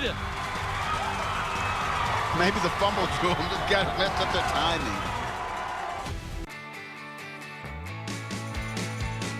I'm Dr. Ben Braun at Restore Plastic Surgery. Here at Restore Plastic Surgery, we support high school athletics because it helps kids develop important characteristics and skills that will serve them throughout the rest of their lives and help them contribute more to our community and society as a whole. One of the most important characteristics of successful people is never giving up, which we refer to as persistence or grit. And high school sports help teach kids that value by forcing them to keep trying and never give up. Another important quality taught by high school athletics is excellence. Excellence does not happen overnight. It takes time to develop excellence or mastery in anything. Another thing that high school sports teaches is teamwork. Very few people succeed or survive in life alone, meaning everybody relies on people around them to get things done and be successful and achieve a common goal. And high school athletics helps teach teamwork and teaches kids how to work with each other in a constructive manner to achieve a common goal.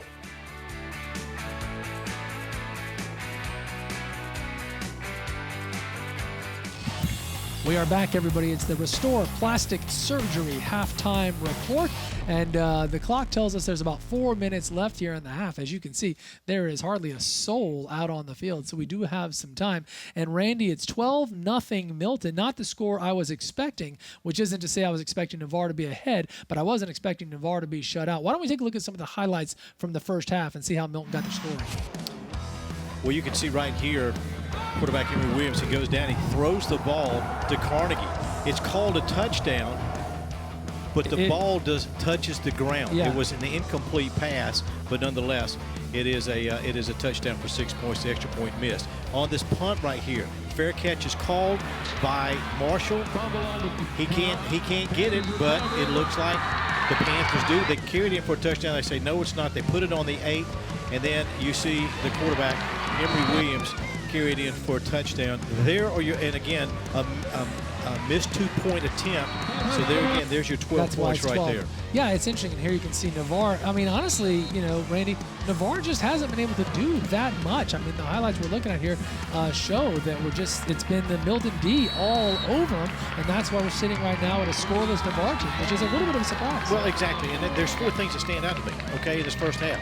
The first thing is the penalties that we've seen on both sides of the ball. It has really stalled a lot. But right there, that's the second thing that stands out to me, is Raymond Cottrell. Between the quarterback Emory Williams and Raymond Cottrell, they have put it together very nicely. the dropped pass in the end zone. That's the other thing. And I guess the fourth thing to me, Christian, would be the fact that Navarre just doesn't look like Navarre right now. But we also know Navarre's got a whole nother half, and we know Coach Walls is one great coach. So he is, I'm sure, making some adjustments, and we heard from Coach Lees before the start of the half to hear what he was going to do. When we come back, we're hoping to get Coach Walls as well, and we'll have the start of quarter number 3. This has been the Restore Plastic Surgery Halftime Report. You're watching Hill Kelly Dodge Chrysler Jeep Ram Friday Night Rivals, presented by Wendy's. We come back to yet another beautiful shot of the moon. We've had a couple of those tonight, and that really sets the stage nicely. And we also know that Coach Walls from Navarre is putting his headsets on right now, so it does look like we're going to get just a minute to talk to him. Coach Walls, this is Christian Garment from Friday Night Rivals. Well, Coach, I know that you want to get back to your team here as we're about to get started. Let me ask you, you're down 12-0. It's not where you want to be. What'd you talk to your team about at halftime? Well, I just think our guys are kind of flat. They got to get up. This is a big county rival on the road. Milton's a good team. And, we're just, it looks like we're out there thinking too much. So talk to them about playing harder. Coach, do you think you played a week, then you're off for a week, and that's at the very beginning of the season. Did that cost you at all in terms of getting ready? We focused on ourselves last week. We just really worked really hard on what we do. And then certainly game plan on Milton this past week. And, we just got to get out and play. It's a 2-possession game. It's anybody's ball game. No doubt about that. And that's the way we're going to play. And I know this, that no Jay Walls team is going to quit. So I have every belief your team's coming out. Go get him, Coach. Thanks for your time. Yes, sir. All right. Coach Jay Walls there, of course, taking a moment to talk to us. So, it's 12-0, but again, there's a whole lot of football left here, and we know that Navarre team can score. Well, there's no question about that, Christian, and Coach right there, he said it's a 2-possession game. Yep. Okay, yep. And look, they went in, they made some adjustments, and you got to say the same thing for Milton. They saw some things, they've made some adjustments as well. This second half is really going to be a fun half. I don't think there's going to be a question about it here, so you're not going to want to touch that dial. Go get you a nice Coca-Cola or your favorite drink and get you some popcorn, because second half about to get cranked up. Sounds like a pretty good way to start a Friday night. And in one, here's how you can do that by watching the great Dan Shugart with Prep Football Final. Of course, we always bring you the entirety of a game here on Friday Night Rivals on WFGX. These Santa Rosa County games end right around 10 or 10:30. Flip it right over to Channel 3. You've got Channel 3 News at 10, and then boom, here comes Dan Shugart, of course, who's working so hard as we speak to get all the highlights from all the games up and down the coast. That starts straight up at 11 o'clock. It's Prep Football Final. You'll have highlights from this game and highlights from all over, Randy. Yeah, there's no question. And I want to try to give you some scores here real quick. Is Pace right now, commanding lead over Pensacola in the fourth quarter, 31-13, the score there. Whenever you go to West Florida, they are on the road against Tate. West Florida not having a problem at all. The Jaguars lead 36-0. Oh, wow. That deep in the third quarter. Of course, Northview and Gulf Breeze, they match up tonight. Gulf Breeze with a 10-point lead deep in the third, 21-11, the score there. Of course, our score here, 12-0, as Milton has the lead on that. And how about Walton? Right now they lead Jay 33-14. Just a couple of scores for you. And remember, Navarre won the toss. They deferred, so they'll get the ball in the second half. And as I always say, the first 5 minutes of the second half, very, very important. And let's see what Coach Walls has for these guys. No doubt about it. That, of course, the Friday Night Rivals Sports Booth. Let me try that again. The Friday Night Rivals Sports Booth, brought to you from Northwest Florida State College. So thanks to those guys for sponsoring that, and thanks to you for getting us those scores up and down the Gulf Coast. As you said, Navarre has decided off the top of the game, we're going to give it to you first, Milton. We'll take it at the second half, and trailing 12-0, I think that's something they were going to be real glad they did, because, Randy, it gives them a chance right off the top to do something and get right back in this game. Yeah, exactly. And this offense wants to go out and find out exactly where they're going to stand. They're going to set the pace for the second half. Of course, a big return could pay dividends for Navarre. They just got to find the rhythm right now. They didn't seem to be in rhythm in that first half. They've got to find the synchronization. They got to synchronize it, and let's see if they started off right here with Terrence Marshall. A big return could play dividends. No doubt. Terrence would love a little redemption. He was the man who tried that fair catch early in the game, unable to play, and it turned into 6 points for Milton. He will get an opportunity as he fields this at the 9-yard line. and has a nice return out to about the 26-yard line. So that is where the Raiders are going to start their drive at the 26-yard line. Number 8, Silva, brings him down, and as you say, that's where they'll start right there. They've got a lot of field right here starting the second half. Find your rhythm. I think that's the key to this second half for Navarre. They've got to put some points on the bar, on the scoreboard. They've got to get that level of confidence going that they didn't have in that first half. Well, and you heard Coach Walls talk about that. Just said we weren't really ready, which is not the kind of thing you would expect to hear from a Navarre team. But again, this is week 3, and they didn't get to play last week. He said they concentrated on their own team, of course, prepping for tonight. But you wait all that time to get going, and then you come out, you play one game, and then you got to take a week off. I'm sure they're glad to be back out on the field, and they love to turn things around right here. First play from scrimmage is going to be a pass, and it's a nice one, too. It's going to be good enough for a 1st and 10 from Pensacola State College, and that's Percival on the reception. Well, and there you go. They pick up 11, maybe 12 on the play right there, and they come out throwing. That was one of the things that we talked about this Navarre team. They're a very well-balanced team. They'll run it just as much as they throw it. Right now, they're finding success in throwing. Big-time play there. So a 1st and 10 now out to the 37-yard line. And that was Kyle Chambers, of course, running quarterback. We have seen Feaster from Navarre as well tonight, but Chambers is calling most of the snaps. This time it's a handoff up the middle, picks up a couple. Yeah, they give it to DeCourty right there. DeCourty, the little man, as we talked about, 5'5", a senior, 160-pounder. He runs like a guy that's 6 foot, 6'1".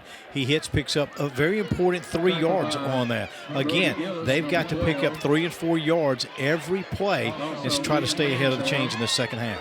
Second down now and 7. It looks like DeCourt's going to get it again, get out wide too. Picks up a couple more, so it's going to be 3rd down and about 4. Again, just picking up those couple of yards. I mean, it'll bring up 3rd down and about 5 for them right here. So you may see a play action. You could see a jet sweep. Let's see what Coach Walls has in mind here. But they'll bring 2 wideouts on the near side, try to spread that defense out a little bit. So Chambers out of the shotgun. DeCourt's back there with him. Chambers wants to throw, though. As he rolls out, he's under some pressure, and I don't know that he's going to get rid of it. He's not. He's going to go down and loses a couple of yards. So now it's going to be 4th down and 6 or 7, and I think that Navarre's got the punt. Yeah, number 12, Brody Gillis was never fooled with that. He knew exactly where he needed to be, and that was one of the things. This offensive line for Navarre, they're just not being able to stop that front for Milton, and they got in there, and now you see what happened, a loss on the play, so it's 4th down and long for the Navarre Raiders. So the Raiders had deferred. They get their hands on the ball first, but only about 2 minutes and 10 seconds in, they find themselves in a punt situation. And so Milton going to have just what they wanted, and Cottrell is back at the 20-yard line, and we'll see if he gets a chance to finally return a punt. Hey, you know what? This could be the one that he breaks open right here. If he gets a good handle on it, which he wants. He won't. They just won't punt it near him, and I don't blame him. This one gets a great hop. Look at that, all the way down to the 10. That's well done. And so Milton will start at their own 10-yard line, 90 yards away from Pater. I think Cottrell thought that was going to go out of bounds. Yeah. Okay, I thought he looked at it like it was going to take a side spin and go out of bounds. Otherwise, I think he might have picked that up. But nonetheless, it'll be 1st and 10 deep in their own side of the field, or the Panthers. It's Percival, of course, does the punting for Navarre. As we talked about off the top, you just can't stop saying his name because he does so much for this team. Cornerback, punter, wide receiver, big play after big play after big play, and a great punt there, putting Milton back all the way to their own 10-yard line. 3 wideouts. 2 on the far side, 1 right here by us. But yes, indeed, Williams wants to roll out and pass. Not able to do it, though. Good coverage from Navarre.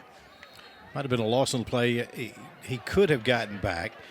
Williams might have gotten back to the line of scrimmage, maybe a half-yard gain or so. But again, good defense right there by Navarre. They were able to keep the wideouts covered, thus putting Williams in a run situation. And if they can continue to do that, cut down on the passing side of this for Milton, that could, again, pay big dividends for this Raider team. 2nd down and 10. As you said, I don't think he lost. I don't think he gained. Just rolled out, went out of bounds. So Williams now. This time they're going to hand it off up the middle. And that's going to be a nice play and a good pickup from Devin Rich. I think he's got about 5. Yeah, he'll pick up 6 on the play right there. They actually put it on the 16-yard line. So that's what you needed to do on a second down. Now you got 3rd down and 4. You got to, again, get this across the 20-yard line for a first down and keep those chains moving. If Milton wants to win this ball game, they're going to have to do that all night long, starting right now early in the 3rd quarter. Up 12-0 are the Panthers here on a big night celebrating 100 years of football. You heard Principal Tim Short talking about the fact that it's the only school in the county with a state title, the oldest high school, I believe he said, in the county as well. So a lot of history here being celebrated tonight, and that's going to come up just short of the first down. It's going to be a 4th down and a yard, and it may be tempting, but you got to think they're going to punt. And sure enough, here comes the Milton punting unit. Yeah, I can tell you that Coach Lee's right now is certainly thinking, man, that's just a yard. We can get that, can't we?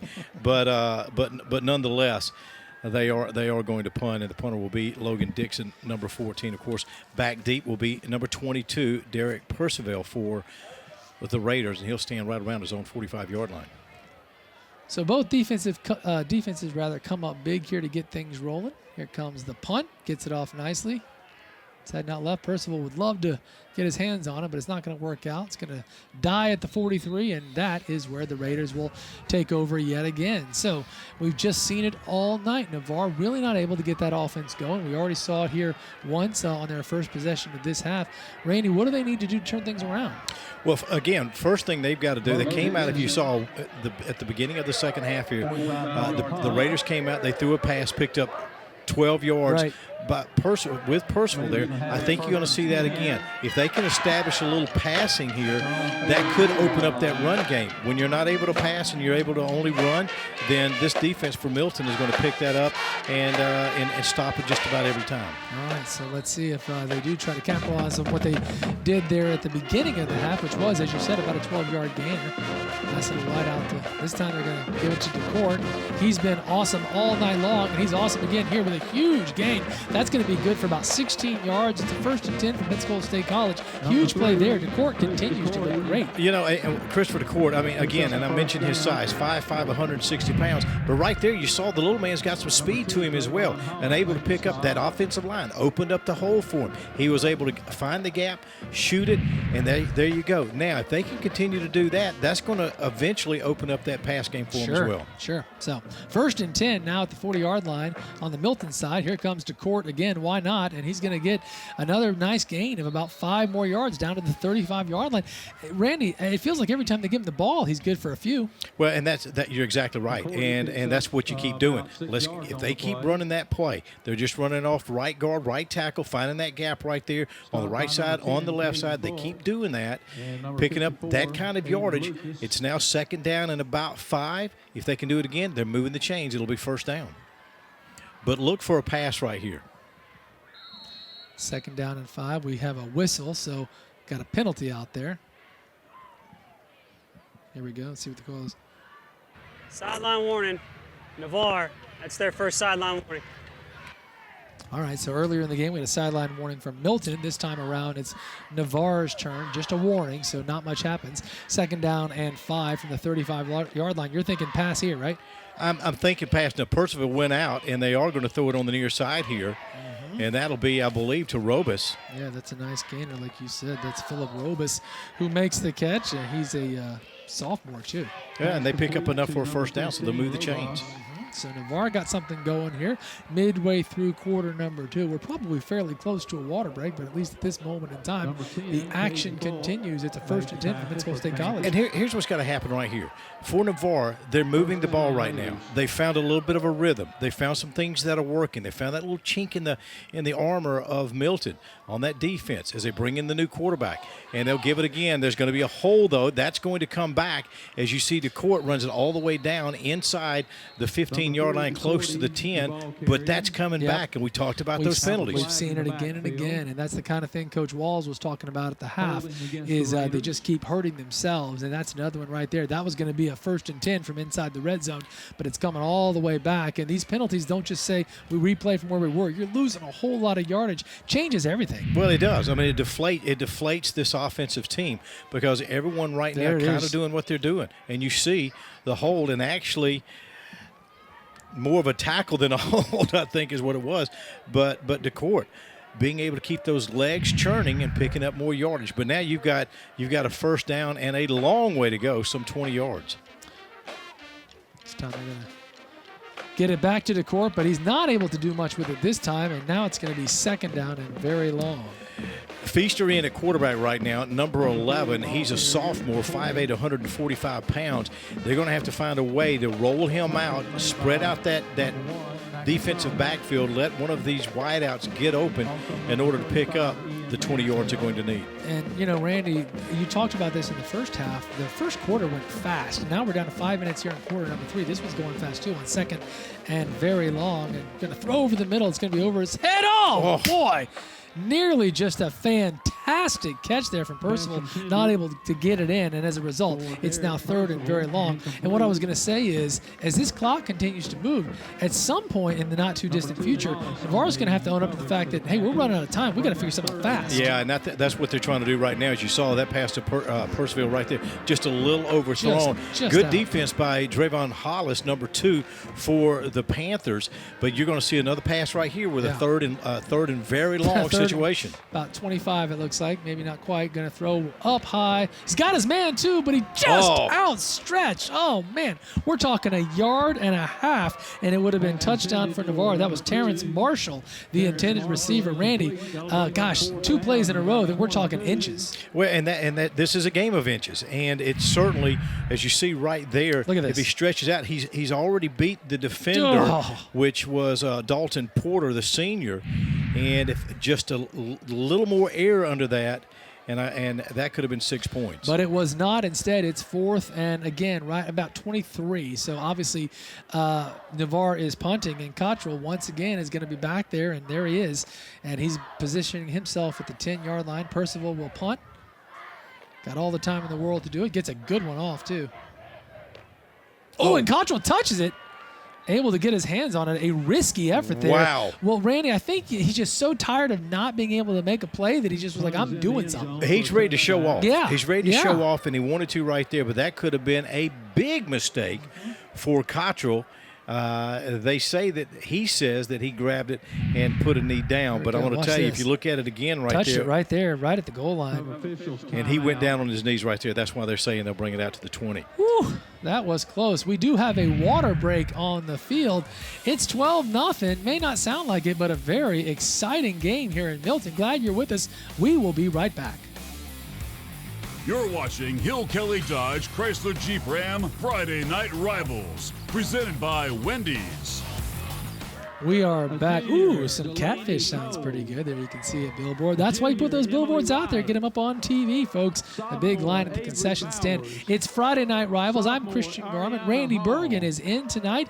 Randy, of course, is filling in for Jeff Price, who could not be here tonight. Randy, you're doing an awesome job. You don't need me to tell you that. You've done hundreds of games. I've done about 9. So appreciate you being here to help guide me as here we go. First down for Milton, and going to be a pickup of 1 or 2. Yeah, and there again, you see Ricky Lewis on the carry there on the near side. Not much on that. Navarre defensively having to make something happen. Again, this is not a big Navarre defense. They're not that big. They're very athletic. And right now, they're going to have to find ways to stop this Panther team.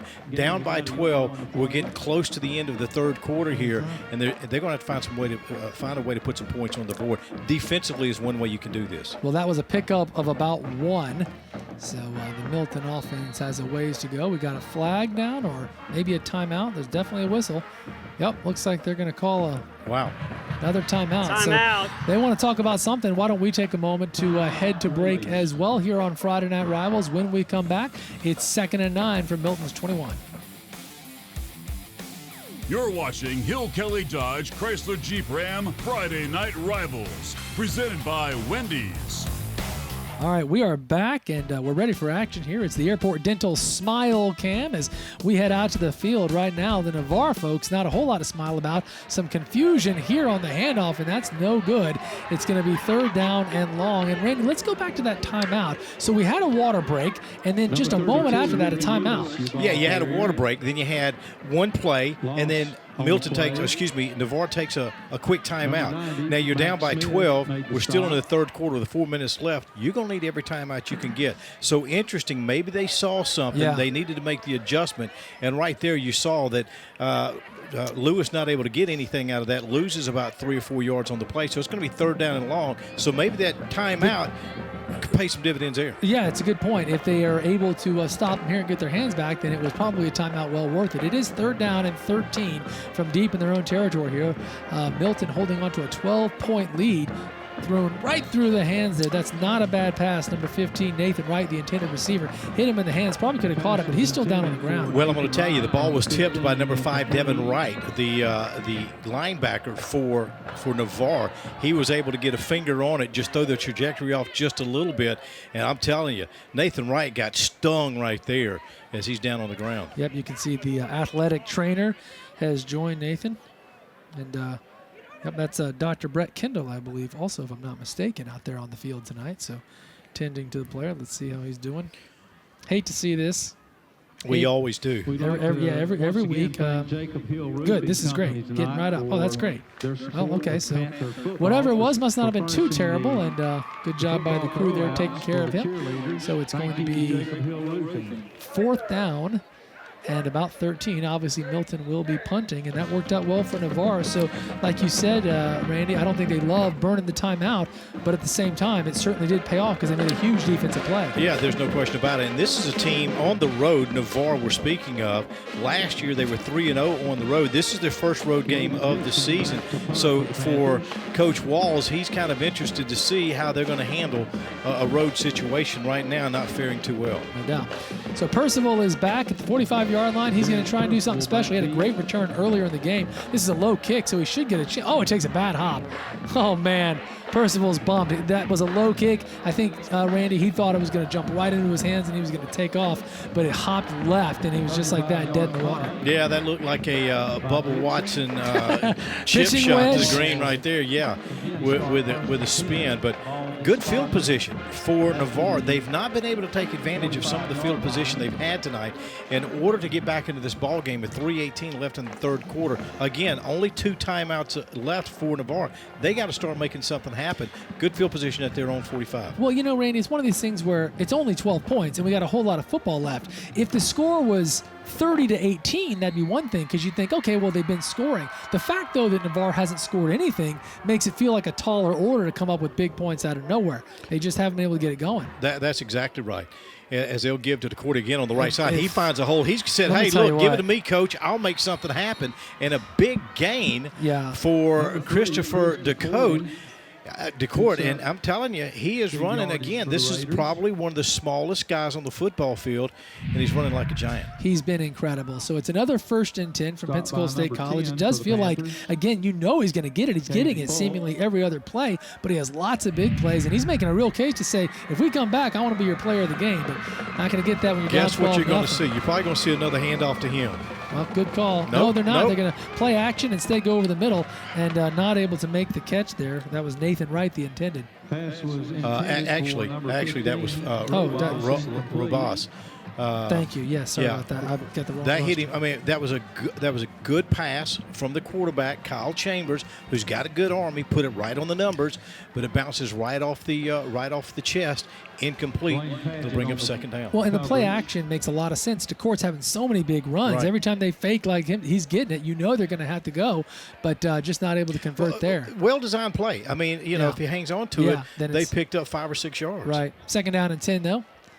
Going to come up the middle this time, and DeCourt, nothing doing. Might have gotten to the line of scrimmage. It's going to be 3rd and long. Tell you what threw the timing off of that right there. Kyle Chambers hung on to that ball just a half a second longer than he needed to. He was trying to read the linebackers, wanted to see if they were going to come in on DeCourt, held on to it. DeCourt trying to hit that line a little hard, and you saw him have to hesitate a little bit now, 1 yard loss. Yep, 1 yard loss. So now it's 3rd and long. They are at the 36-yard line. Got to get down to the 25 to convert here, and Navarre really needs it. We're down to 2:14 to go here in quarter number 3. They'll have to pass here. Yeah. I think they'll have to pass. Chambers will be passing, and he's going over the middle. Had his man once again. Now, that's number 2 was the intended receiver, Terrence Marshall, who thinks he got held, doesn't get the call. It's going to be 4th down. Yeah, Aiden Lucas did an outstanding job, number 54, the linebacker for Milton, in defending that. He was right on the receiver there. Again, that ball coming in a little quick brings up 4th down. Yeah, look, this is interesting. Looks like Navarre's going for it this time around. Yeah, and folks, and they need to. This is 4th and 11, so this is a big moment here. If they don't convert, Milton gets the ball with some really good field position. They've got to get Chambers past the chains. Throw out wide and throws it too high. He had his man, and sure enough, his man was at the 1st down marker. That would have been a 1st down. He was wide open too. I think that was Percival. It was Percival. Just threw it over his head. That right there, he was wide open. Wide open. Right, 2 yards past the chains. Yep. You got to make that completion right there. Yep. So that's a disappointing moment because that's a huge gamble from Coach Walls. Like you said, they really feel like they had to go for it. They get their man, the man they want. It's Percival. We all know that. He's all alone. He's wide open, and the pass is over his head, and that hurts. Yeah, no question about it. Now you got to go back over there offensively. You're fixing to hit by the time you get the ball again, probably going to be in the 4th quarter, and you got to start making something happen.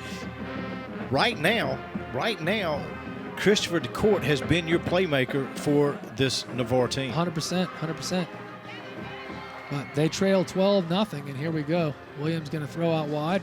Nice move there. That's well done. Big play from Carnegie, who has a nice gainer of about 5.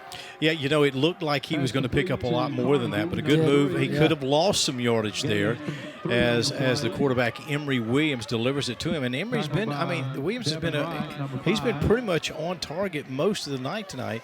And just watch this. For Milton, they know if they can put 6 more points on the board, they've got a good chance of winning this ball game. I agree, yeah. Again, part of that, Randy, is because Navarre hasn't scored yet, it's hard to imagine they're going to explode for 21. You know what I mean? So that's the big key. 2nd down now at about 6. Nothing doing there. Big stop for Navarre there. It's going to be 3rd down and, again, 6 or 7. Yeah, and I'm going to tell you that for Rich there, he ran into the arms of Wilson. Wilson, 6'2", 250-pound senior. For that Navarre defensive line, a big guy out there, and he just wrapped Devin Rich right up. Again, if the defense can hold them right here, get the ball back. You still got 40 seconds left here in the 3rd. They've got to make something happen. You need a turnover. 3rd down and 7 from the 39-yard line, rather. Got his man. Oh, mercy. Had his man. Would not have been enough. He was still going to be about 2 or 3 yards short of the 1st down. It's a good-looking pass, but couldn't complete there. But you know what? If Carnegie holds on to that ball right there, it makes it a 4th down, about 2, maybe 3. Yep. Milton might have said, you know what, let's go for it. So now it's a change, and you're going to go ahead and punt. And Navarre will get the ball back before the end of the quarter. There's about 30 seconds left here, as you can see, trailing 12-0. And we've seen it all night. Percival is back there, and he's ready to do something. He had one great return early. Let me tell you, I have a feeling that if he can get his hands on this ball, it's going to be exciting. Okay. He's going to get it. I have that little feeling here. I like it. Because he wants to make something happen, and he hadn't been able to do it He's going to get his hands on it. Fielded at the 30. Out to the 40, and he's off to the races. Great call, Randy. That's a huge return from Percival, who's still on his feet. Woo! Down to the 25-yard line. My goodness, sir, you called that. A little gut feeling there, Christian. I'm telling you, because I know the type of player Percival is, and he's like, look, guys, we're down. We're fixing to go in the 4th quarter. Something's got to happen. Give me the ball, coach. I'm going to make it happen, and he certainly did there. And, again, Navarre in very good field position at the 20 or 30-yard line. They've got to put points on the board right here with 15 seconds left. That's call of the night, man. Yeah. Here we go on the Peden replay. Look at this. Does not go down after that play, though they did whistle. I think he stepped out of bounds there, which is why they put it back at the 30 rather than the 25. Nonetheless, Navarre with terrific field position, and Chambers is back out there. I wondered if Feaster might come in, but he does not. It'll be Chambers out on the field running quarterback. Remember, Navarre does mix things up from time to time in QB.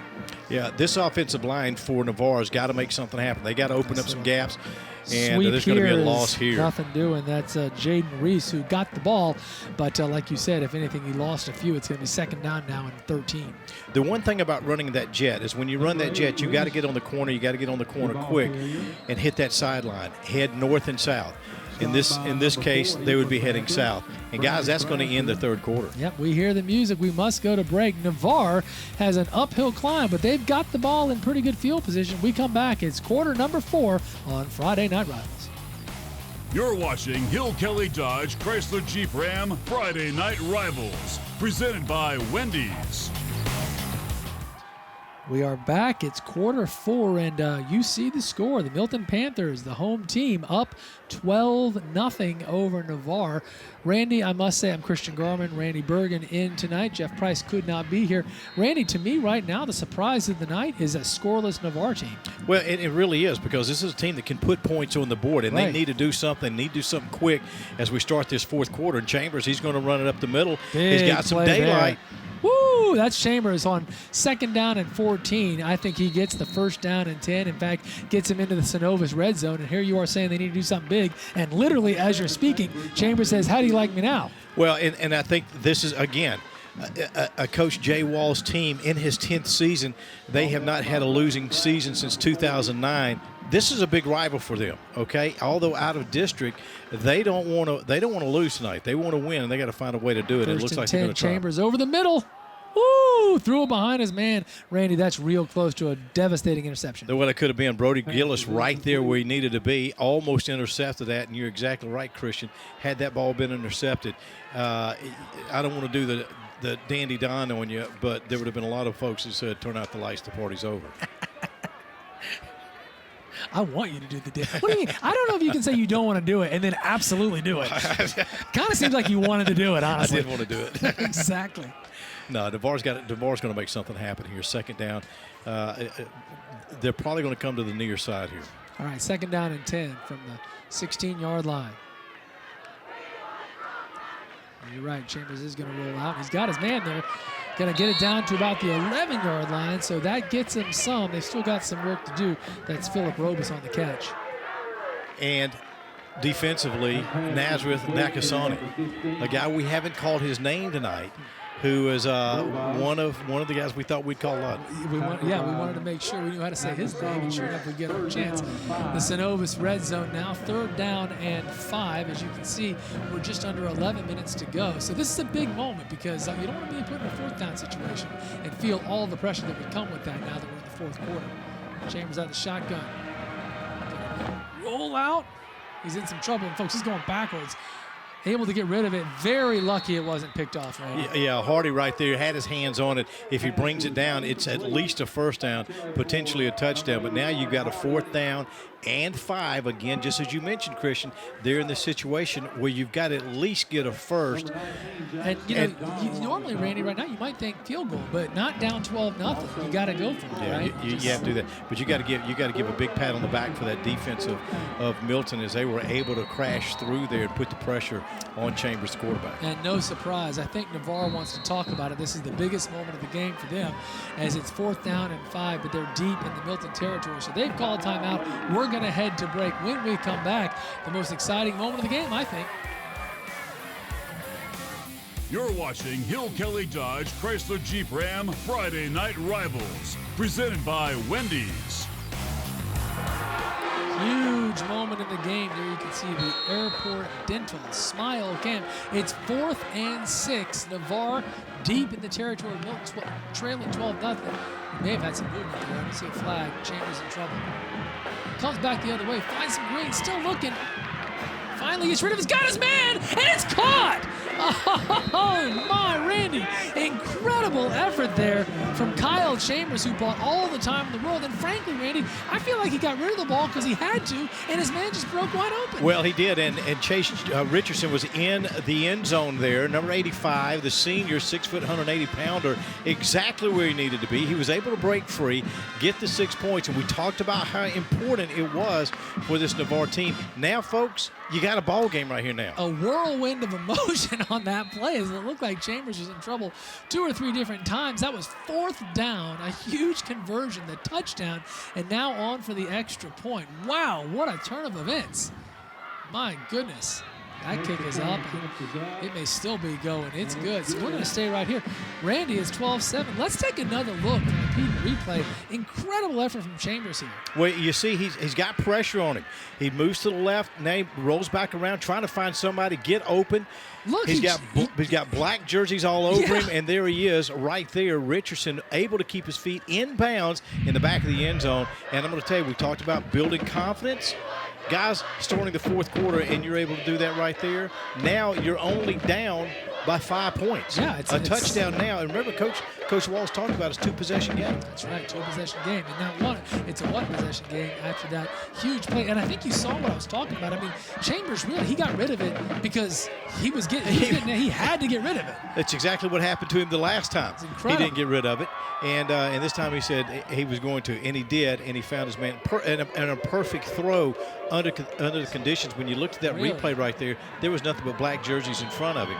So now Milton has to kind of change their mentality a little bit and say, guys, now we got to go put some points on the board. We can't turn it over. 100%. Yeah, that really changed everything. You know, we said going to break, the most exciting moment of the game coming up. Well, I think that so far is true, but hopefully there are more fireworks to come. Wow, what a moment that was. So we're ready to roll now, and Milton is ready to do something and kind of answer that very exciting moment from the Navarre Raiders. Carnegie will line up deep, and you may even think about a squib right here. Cottrell is not back there. He frequently does return, but he's not going to this time. That is a bit of a squib, and it might be going out of bounds. Oh, yes, it is. And I'm going to tell you what. That's exactly right. Carnegie right there saying, please, please, please go out of bounds. Yep. And it does. And it does. So the penalty is enforced there, and that means Milton will get some pretty decent field position. Literally, that thing almost stopped right on the mark, but goes out of bounds by just a couple of inches. As you said earlier in the game, Randy, it's a game of inches. What Milton has to do right now is they've got to find a way to keep, and I've talked about it the whole game, you got to stay in front of the chains. They cannot come up with a fourth down and long. They're going to have to find, and as we know, we've watched Williams all night. You can expect pass just about 75% of the time. And that's been the case for Milton all season. They pass a lot more than they keep it on the ground. Though they have run some here, it looks like Cottrell's going to get his chance, but he's going down in the backfield. And all of a sudden, Navarre seems like they are feeling very stoked. That's a big defensive play from number 9. Of course, that's Christian Caballero. Well, and you see what happens when you have a little confidence. For the first three quarters, there was really that confidence. Navarre just couldn't find it. Scored a touchdown. Now only down by 5. Now they're saying we got a chance to win this ball game. Milton, on the other hand, they cannot be lackadaisical. They have got to continue on. So it's a second down and 15 after the loss there. And Randy, you're right. They've got to be very careful. It's interesting that it feels very much like Milton's got to be real cautious right here, but that's the case. A nice effort there. That's a well done there. That's a quarterback, Emory Williams, who escapes the sack, ends up making a nice pass there. Not enough for a first down for Carnegie, but it does get him down to 3rd and short. Yeah, he does. And Terrence Marshall, number 2, was right there for the stop. He comes up a little slow, but now you've got a 3rd down and about a 6 situation. And you got to think right here, because we really haven't seen Devin Rich be able to get out there, number 21, the running back for Milton, really break anything big. So you got to think Cottrell may be the guy right here, or we've seen them use him as a decoy. That could happen as well. Well, it was 2nd and 16, but the 10-yard gain makes this a very manageable moment right at the 40-yard line for Milton. It is 3rd down, and I'd call it 5. Yep, it's exactly 5. In fact, they got to get to the 45-yard line. And it looks like, once again, we're actually going to have a timeout on the field or perhaps a water break. So another interesting moment to come, but we must go to break. Why don't we take that now, and we'll be right back. You're watching Hill Kelly Dodge Chrysler Jeep Ram Friday Night Rivals, presented by Wendy's. All right, we are back, everybody. It's 3rd down, 2nd time in a row here. We've gone to break at a pretty exciting moment. A few minutes ago, it was Navarre facing a 4th and 5 deep in the territory of Milton. They ended up scoring on an incredible play. And now this time around, it's Milton who faces a 3rd down and 5. Got to get out to the 45-yard line. And Randy, we both know Milton does not want to give the ball back to Navarre right now. Well, no, they certainly don't. And you can expect Williams to get rid of it via the air here in just a second. Sure enough, he's going to pass, but he's under some oh boy, huge defensive play there. And like you said, man, the momentum has shifted. That's Devin Wright on a big play, and looks like Navarre will be getting the ball back. Well, they will, and I'll tell you, Williams just had nowhere to go. Defensively, again, look at the change for Navarre. All of the cornerbacks, the safety, they had all their men covered, and Williams had no chance, no shot at getting it to anybody, and he suffers the loss. Mm-hmm. So that makes it 4th down and 15, and obviously Milton's going to be punting the ball away. Percival would love to do something. Earlier in the game, Randy, you told us you thought Percival was going to have a huge return, and then he did. Got any feelings here? I think this one right here, he's just probably going to let it hit. Yeah, an awfully high punt. Team able to get down there and cover it. And so it comes to rest at the 36-yard line, and that's where Navarre takes over, trailing 7-12 with now under 8 minutes to go. And it's interesting, Randy, you know, it certainly has not been a high-scoring game. It's been a very interesting game, and now all of a sudden it feels really interesting. Well, because it is. Yeah. And you heard Principal Short earlier talk about that they've lost to Navarre for the last 10 years or something like that. Yeah. So this is an opportunity tonight, being the 100th anniversary of playing football here, to do something really, really nostalgic, if you will, and get this win. And they've got to hold them right here. And they got to be thinking, oh man, here they come. Nice roll out there. It's going to be a gainer of about 7 or 8 there. So it's going to be 2nd down and 3. Yeah, Percival right there. He got slammed to the turf, and but he did hang on to the ball. They gave him, I think, 6 or 7 yards on the play. Actually, yeah, about 7 yards. So 2nd and 3 now. See that little momentum shift. Yeah. Oh yeah. It very much feels like things have changed pretty dramatically. It's at the 43-yard line here, and Kyle Chambers, of course, out there running quarterback for Navarre. We did see Feaster earlier in the game for one drive. Wasn't able to capitalize, and otherwise it's been all Chambers. This time they're going to run it up the middle. That's DeCourt, who isn't able to do much. Might have even lost a yard, if anything, broke even. It's going to be 3rd and 3. Yeah, I think he gained maybe a half a yard on that. So good defense again by Milton. They need to hold them right here, because right now Navarre's saying if we come up with a 4th and short, they're going to go for it. They're going to go for it. So Milton has got to hold a turnover, which we really haven't seen any turnovers tonight. Okay, could play big right here. That would be huge, no doubt about that. It's 3rd down and 3, and Navarre really wants to keep things going. The clock is rolling at 6:40 to go here. They're going to do a quarterback keeper, and I think it's going to be more than enough. Yes, indeed it is.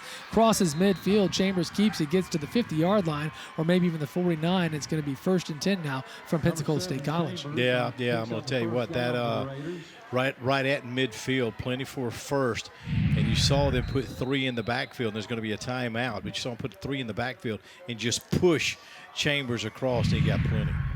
All right, so as you can see, there is going to be a timeout on the field here. So as you can see the situation at the bottom of your screen there, Milton up 12-7. They have 2 timeouts remaining. Navarre has 1 timeout. And you remember, Randy, earlier in the game here, in this half, there was a water break and then 1 play, and then Navarre called the timeout. At the time, you brought up the fact they may be needing those timeouts later in the game. And now here we are kind of in that situation.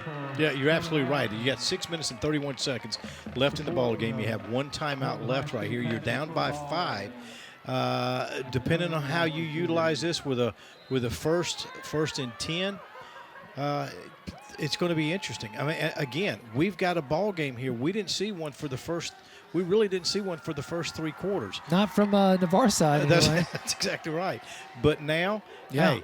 They kind of like that. They kind of like that boxer, man. They just been holding in every round, and here they come. And I mean, look, Coach Walls is one of the best coaches in Northwest Florida. There was never a doubt that this team was going to come back, and sure enough, they had. Now, 1st and 10, going to be a nice big run. Gets outside, and you know what? See you later. No doubt about it. Cuts back all the way down to the 4-yard line. A huge play there. That's going to be Sebastian Melendez into the Synovus red zone. So, Randy, I said no doubt about it. I guess there's a little doubt, but nonetheless a huge play. Well, yeah, and there again, there's that big play we talked about, okay? Woo! You see the confidence level over there on the Navarre side.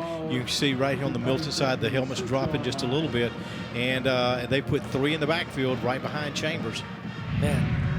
Right now, run up the middle here, just going to try and smash mouth it down there, and I think they get in. Let's see. Yes, indeed. Touchdown, Navarre. Randy, what has happened? Things have changed dramatically after that 4th down conversion in this quarter. Well, and again, it's one of those things. They made the adjustments at half. They had to find that rhythm. They found it. Okay, all they needed, and I mentioned that. I mentioned all they need to do is score one time, get that confidence, and now they've scored twice. They're going for the extra point. With the extra point, which the scoreboard is a little off, but with the extra point, it would make it. It would make it 14-12. So a field goal could late in the ball game win it for Milton, but it's still a ball game. Kick is up, and I don't know. I think that was a little. They're going to call it no good. No good. No good. Now, so yeah, that's interesting. That makes it 12-13 is the current score here, with under 6 to go, and the missed extra point there. But the touchdown was just enough. And sure enough, Navarre has come storming back here in the 4th quarter, now leading at 13-12. But Milton gets the ball with a high-powered offense. Well, they do, and Coach Harry Lees has got to take this offense right here. They've got to find again, I use the term rhythm. They've got to find this rhythm. That offensive line has got to be able to give the quarterback Williams enough time to deliver the ball. He cannot be rushed. They've got to find somebody, and I got to think right here, you may see 1 or 2 deep throws from Williams to number 4, Cottrell, at some point here coming up. Now, of course, they'll be receiving.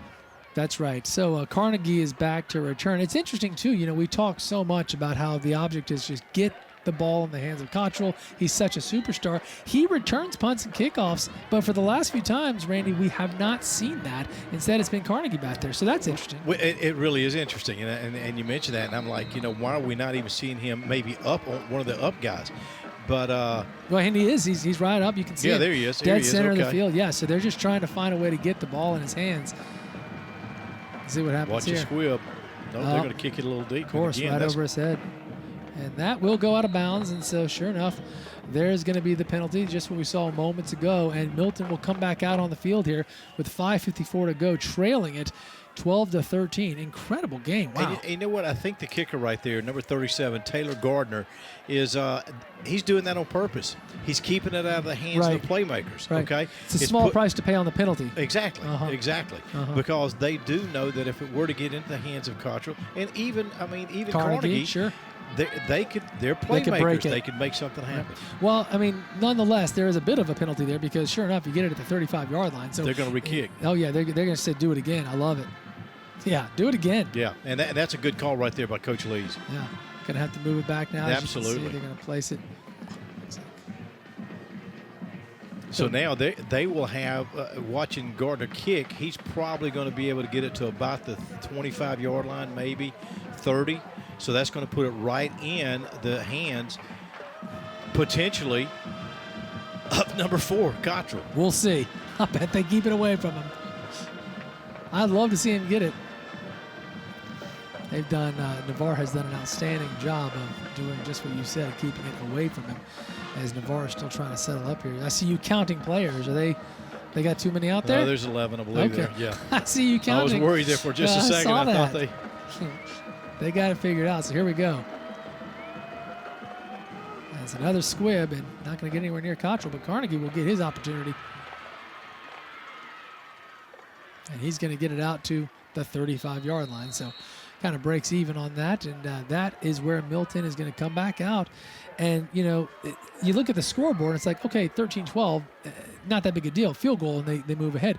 But I feel like Milton's got to be feeling like they got kicked in the stomach, Well, and they did. They really did. And this is where late in the game you start seeing where conditioning comes in. Okay, this offensive front for Milton, these are some big guys. I mean, you look at Jackson Gamble, he's 6'2", 320 pounds. You got to get behind him somewhere. He's got to push that linebacker out of the way, open it up for Rich. Watch some passing here. You got twin wideouts. All right, here we go. Williams out of the shotgun, going to hand it off up the middle here. And that's a big play. It's going to be a first down and then some. That is well done. A big moment there from Devin Rich. Yeah, he gets into midfield, picks up about 15 on the play there. And again, that's exactly what we just said. They got to open up if you're going to run it. Otherwise, again, having two wideouts to either side, that kind of spreads the safeties and the cornerbacks out, opens up that field, and it worked perfectly for Rich that time. Yes, indeed. That's a big gainer. Pensacola State College 1st and 10. Puts him just past midfield here. And run it again. It's Rich again, and this time he's good for about 4. So you see what the deal is. What they're going to do is they're pounding on the ground, chewing up a little bit of this clock. Right. They want to keep it out of the hands of Navarre right now. Navarre's got the momentum going. So if they can spread it out, chew up the clock a little bit, get it down here deep. Remember, a field goal can win this thing. Yep, no doubt. So that's a big gain, actually, of about 5. Thought he got 4. Looks like maybe he got 5. So it's back down at the 45-yard line. And Milton now on the move as the clock is ticking, under 5 to go. Very exciting night. Milton celebrating 100 years of football here tonight, and that's going to be a false start, I think, on the Panthers. So that's going to be a tough penalty. There you can see coming. Head ball. False start. Offense. 5-yard penalty. Still 2nd down. That's number 18, Darren Jones, who jumped the gun there. So after the gain of 5, they're coming back now 2nd and 10. Yeah, he watched the defense a little bit. They moved. Yep. They got him to move. Yep. And now you've got 2nd down and 10 back at midfield. Right. You know, and he knew too. Like he just put his hands on his helmet Yeah. immediately. So frustrated with himself, I think. But again, it's 5 yards. It's 2nd and 10. So you move on now as the clock is rolling still, and all of a sudden it's like, whoa, we're down to 4:30. Panthers trailing after leading for almost all of the game here. Williams going to keep it himself and reaches out, picks up about 5 more, so it will be 3rd down and 5. And it's an important 3rd down right here because Milton has got to get it. They've got to get it to the 40-yard line. Now, you may look at a pass right here. Rich right now, that offensive line opened up a couple of holes. Rich needs 5 yards. He picked up a big one earlier. He may get the give right here, and I kind of like the right side of this line. Okay. Well, 3rd down and 5, right back at the 45-yard line. The first down comes at the 40. It's another huge moment for the Panthers with 3:45 to play. Definitely feels like 2-down territory, so they don't have to get it all right here, but they sure like to.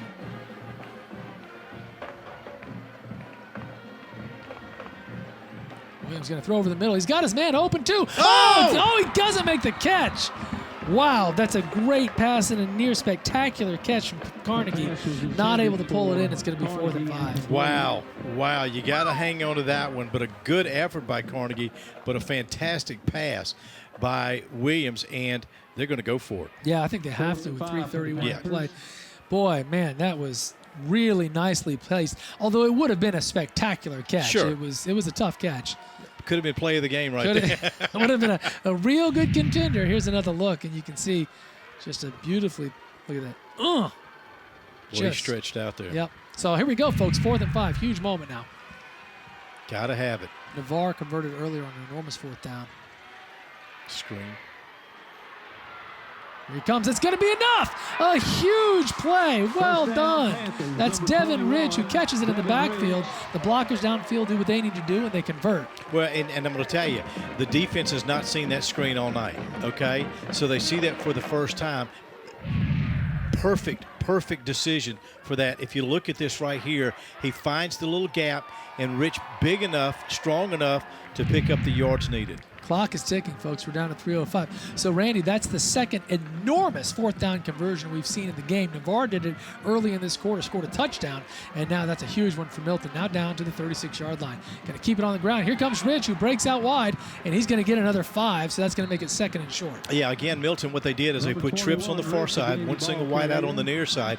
That spreads out that secondary and open it up on the right side of the line.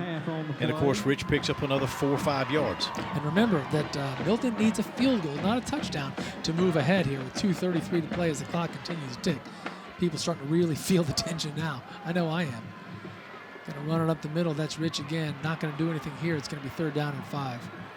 Yeah, Rich just got stood up right there, nowhere to go. And now remember, Milton probably needs to get this ball somewhere around the 20-yard line for a field goal. I would think so, 15 to 20. They get to the 20, it's a 37-yarder. That's going to be pretty lengthy for the high school level. Although certainly we see some kick it farther than that. But right now they just need to convert. It's 3rd down and 5, and they're definitely out of field goal range at this moment in time.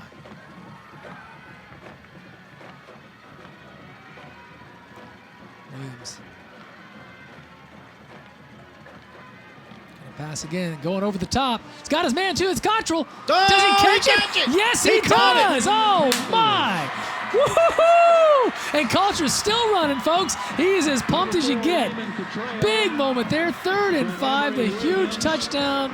And Milton has reclaimed the lead now 18-13 with 1:38 to go. You know a guy like Cottrell's going to make a huge play, and Randy, there it was. Well, did we not call that earlier? Did we not say at some point you're going to see Cottrell have to make a special play? Right there it was. That was big, folks. That was big.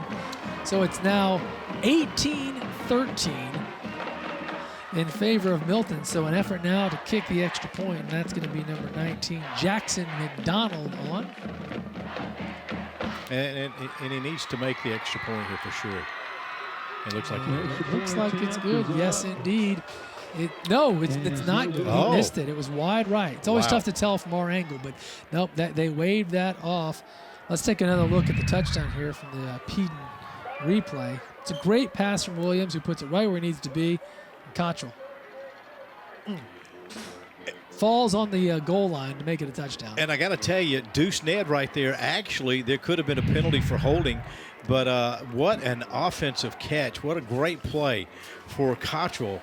And that puts the Milton Panthers, again, ahead by 5 points with 1:38 to go. 18-13. It's kind of an odd score. It is. It's like both of us keep having to keep look again. Think, is that what it is? But it is. It's 18-13. So with 1:38 to go, Navarre's going to get one more chance, and a field goal won't do it, Randy. They got to score a touchdown. So the question becomes, okay, are we going to kick it deep? You're certainly not going to kick it short. You need to kick it as deep as you possibly can. Get it out of the end zone if possible. Make them have to go the full way, because remember, Navarre only has one timeout left. Right. Okay? And we talked about how important those were. So it'll be interesting to see. Now you're going to see Percival back deep for the Raiders as well. As it looks like Jaden Reese. That's right. Those are the two back there, Percival both, and Reese at the 10-yard line. And again, it's 1:38 to go here. You made that great point early in this half when Navarre called that timeout right after the water break, and it certainly does look as though it's going to matter. They need those timeouts. They've only got one. So fielded back at the 8-yard line. Navarre needs something special, and that's a big hole. And a great run back all the way to the 37-yard line. Boy, that really hits the spot. And as you said, that's Jaden Reese. Big return. Yeah, it really was. And Milton really needed to stop him back, because they have great field position with 1:30. There's plenty of time to do this. And as we've talked about quite a bit, Kyle Chambers has got a good arm. You're going to see them stretch this out. Only one timeout, so watch him using the sideline to stop the clock as well. Going to have to do it that way. So it's 1st and 10. We have exactly 90 seconds remaining in this contest, and Chambers going to see what he can do. He'll be looking for Percival, no doubt. Remember earlier, Chase Richardson made the touchdown catch. He'll be a target as well. That's number 85. Let's keep your eyes out for him. 7 on the play clock here. Chambers throws it out wide, and it's dropped. And Percival was already thinking about where he was going to go before he caught it. Yeah, and I'll tell you what, he saw some black jerseys in his peripheral right there, one of them being Drevin Hollis, number 2. And Percival just looked upfield just a little too quick. Nowhere to go. Probably a good idea that he didn't catch it, because it would have been a loss of yards. And the clock might have kept ticking unless you use that final timeout. So that's a good point. Good point. Did him a favor. 2nd down and 10 now. Milton needs that one more stand. We heard Principal Tim Short talking about the fact that it's been years. Oh, a huge play. Ball is loose, and it's recovered by Milton. Milton got it. They sure did. There you go. A huge play. Wow, the defense comes through. That's number 92, Caleb Reimer, on the huge recovery with 1:18 to go. Got to feel like the Panthers may have just sealed the deal, Randy. Yeah, there's absolutely no question about it. Remember, we talked about turnovers. We hadn't seen one. You need to see one pretty soon. That right there could be what we call the little icing on the cake. The proverbial icing on the cake. Oh, my. So let's watch it again here. Chambers in some trouble, and just a huge defensive play there. all over it, and that's it. That's a moment right there, folks, one you'll talk about for years. But remember, as I was saying, Principal Tim Short was telling us at the half, it's been years since Milton beat Navarre, and it looks like that's going to change tonight on a very special night, a night that Milton is celebrating 100 years of football, and they're going to go back and down and out. Well, that's exactly what you do right now, because Navarre only has one timeout left. Now, it's going to be second down and long, but if you look at the clock. Here's another look at that fumble. Navarre. Chambers just under the heat, got hit hard, and boom, just all over the recovery. Adrian Lucas right there. I mean, right in his face, right in his grill. And Chambers had nothing he could do right there except try to get rid of it, and he loses the handle. All right, so it looks like we've got a timeout on the field. So why don't we take a moment now, as it looks like Milton's going to get out of here with the win. You and I, in a moment, when we go to our next break, we'll talk about who's going to be our player of the game, what's going to be our play of the game. Play of the game, there are a few interesting ones. You know, if Navarre pulled this off, they had a couple of good highlights. That's right. But right now, if I had to pick, and again, we're not making our official pick, that touchdown from Cottrell a moment ago might be the one. Well, listen, how do you not go with that one? I mean, it was a perfectly thrown ball. It was an unbelievable catch right there, and to be able to hit the ground holding on to it, you got to give Cottrell all kudos. And right late there. in the fourth quarter, when you're trailing, a lot of pressure. 109 of 100. So that may be it. Haven't made that call yet. Who knows what might happen? All right, here we go. Remember, Milton's just going to down it here. And they're just going to run the clock out. Right. Navarre is out of timeouts. It's going to be third down now with a minute to go, and people are starting to file out of the stands, especially on the Navarre side. And why not? You know, this is a big moment for Milton football. Well, it certainly is. That's going to put them 2-1 on the season so far. And for Navarre, they'll go to 1-1. And going into the next games will be very, very interesting. I know for Navarre, their next game, they'll be hosting Gulf Breeze, who looked like earlier they were leading in their ball game. Okay, so 30 seconds to go. And there we go. That's one more snap. And with 28 seconds, that should do it. Sure enough, Coach Lees is pumped, and he should be. That's a big win as Milton is starting to celebrate. Navarre will walk off disappointed. Still 15 seconds here to make it official, but this is going to be a real big win for the Milton Panthers tonight, as they, as you said, will move to 2-1, beating a very good Navarre team, and that defense holding Navarre to 13 points, Randy. Well, you're absolutely right, and I want to make a correction here real quick. Okay. Milton will have they'll have Gulf Breeze in a district game next week, and for Navarre they'll have Tate in a district game. So a great win. You have to give all the kudos to Milton, this coaching staff, the players. They wanted to win this ball game tonight. Yeah, of course they did, and beating Navarre is a big deal. And again, we don't think that Navarre had ever lost on Friday Night Rivals until this moment. But we're going to take a break, because when we come back, we've got your player of the game, we've got your play of the game, and of course we've got the trophy presentation and a conversation with Coach Harry Lees, who comes up big tonight as the Milton Panthers win it 18-13 over Navarre. You're watching Hill Kelly Dodge Chrysler Jeep Ram Friday Night Rivals, presented by Wendy's.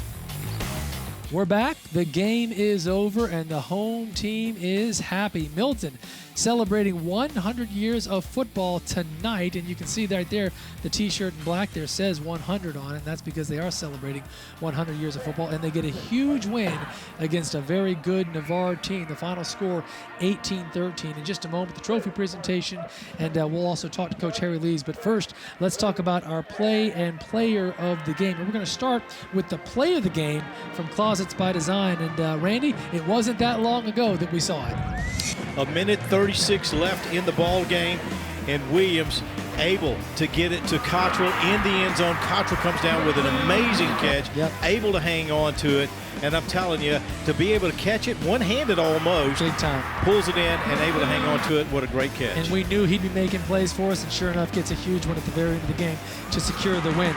Moving on now to the Hill Kelly Dodge Chrysler Jeep Ram player of the game. And Cottrell certainly had a case, but that's not the decision we made, is it, Randy? It is not. I got to tell you, you got to give it to Emory Williams, the quarterback, number 9 for the Milton Panthers. What a great game he had tonight. Well done, Mr. Williams. Congratulations. And now we do have Coach Harry Lees on headsets. Coach Lees, can you hear me? Yes, sir. Yes, sir. Well, first of all, let me just say congratulations. I know that's a big win. You know, we were talking to Principal Short at the half, and he mentioned it's been years since Milton got a big win against Navarre, and you did it tonight. Yeah, just praise God we got it done. It was Navarre came. It's Navarre. Navarre is arguably the best program in the area, and we knew they had a lot of heart, and they'd come back and they were going to play 4 quarters. I'm proud of our kids. The fact that they just had a chance and then pull one out. That big play there at the end. It was Emory Williams and Raymond Cottrell, what they've done since Little League. They checked to it. We had a little pass call. They didn't like it. They checked to it, and Raymond made the play. Emory made the throw, and it's kind of neat. So big shout out to those guys. And our defense played great. We just offensively we didn't help them out, but for our program to play with Navarre, I think that's huge because there's been several years where we couldn't even stay on the same field with them, and this is a lot of hard work put into this to make this happen tonight. Well, Coach, as you say, it's a big deal to be on the field and play well against Navarre, and you did more than play well. You actually get the win, Coach. It's a very big win. And I do want to talk about the fact that you guys are up 12-0, seemingly in control, but I think you knew as well as I did Navarre's going to come back or at least make this thing interesting. Sure enough, they not only come back, they take the lead, and then it's up to you and your team to find a way. Aside from the fact that it was just a spectacular touchdown, what does it tell you about your team that against a very good Navarre team late in the game, they found a way to fight back? Well, that goes a long way. That probably goes further than really anything, just because we faced some adversity and we didn't just fold the tent and go home. We fought through it and beat a really good quality team, and I'm just proud of our guys. I really am. Well, Coach, you should be, and I think we've got some hardware to give you, so why don't we go ahead and give Coach Harry Lees this is you and Milton High the trophy for Friday Night Rivals. Congratulations, Coach. I appreciate it. Thank you, guys. Yes, sir. Yes, sir. Be very happy. That's a big win. And, of course, tonight at 11 o'clock, along with the highlights from this game, and Rainey, we certainly had our share. Mr. Dan Shugart and the whole team from Prep Football Final are going to put on that spectacular highlight show at 11 o'clock. Rainey, as we kind of wrap things up, any final thoughts about the game? Listen, it was exactly built exactly the way we thought it would be. When you come into Milton, you know you got a ball game. Milton played extremely well. You got to give Navarre credit for coming back, but boy, what a ball game. And just kudos to this Panther team for being able to come back and get a win on a big night for them. Yeah, it's funny you say come back because they were leading for so much of the game, but sure enough, Navarre took the lead late, and then Milton find a way to get it done. So that's a huge win. Next week, by the way, we are going to Pace. It's going to be Niceville at Pace, so that should be a lot of fun. Randy, until tonight, I'd never met you. I'd always heard you're a great guy and really good at this. Both came up true, so thank you very much for your help. I appreciate that very much. Thank you, Christian. It was fun working with you, and I love Jeff to death. And anytime I can be a part of it, you know I'm always there. Well, you know you're the first call when one of us can't be here. So that's Randy Bergen, who's been filling in tonight beautifully for the entire Friday Night Rivals crew who got here early today and worked so hard to bring in this broadcast. I'm Christian Garman. He's Randy Bergen. We thank you for joining us. We'll see you next week. Again, it's another game in Santa Rosa County. That means it's another game that starts at 7:30.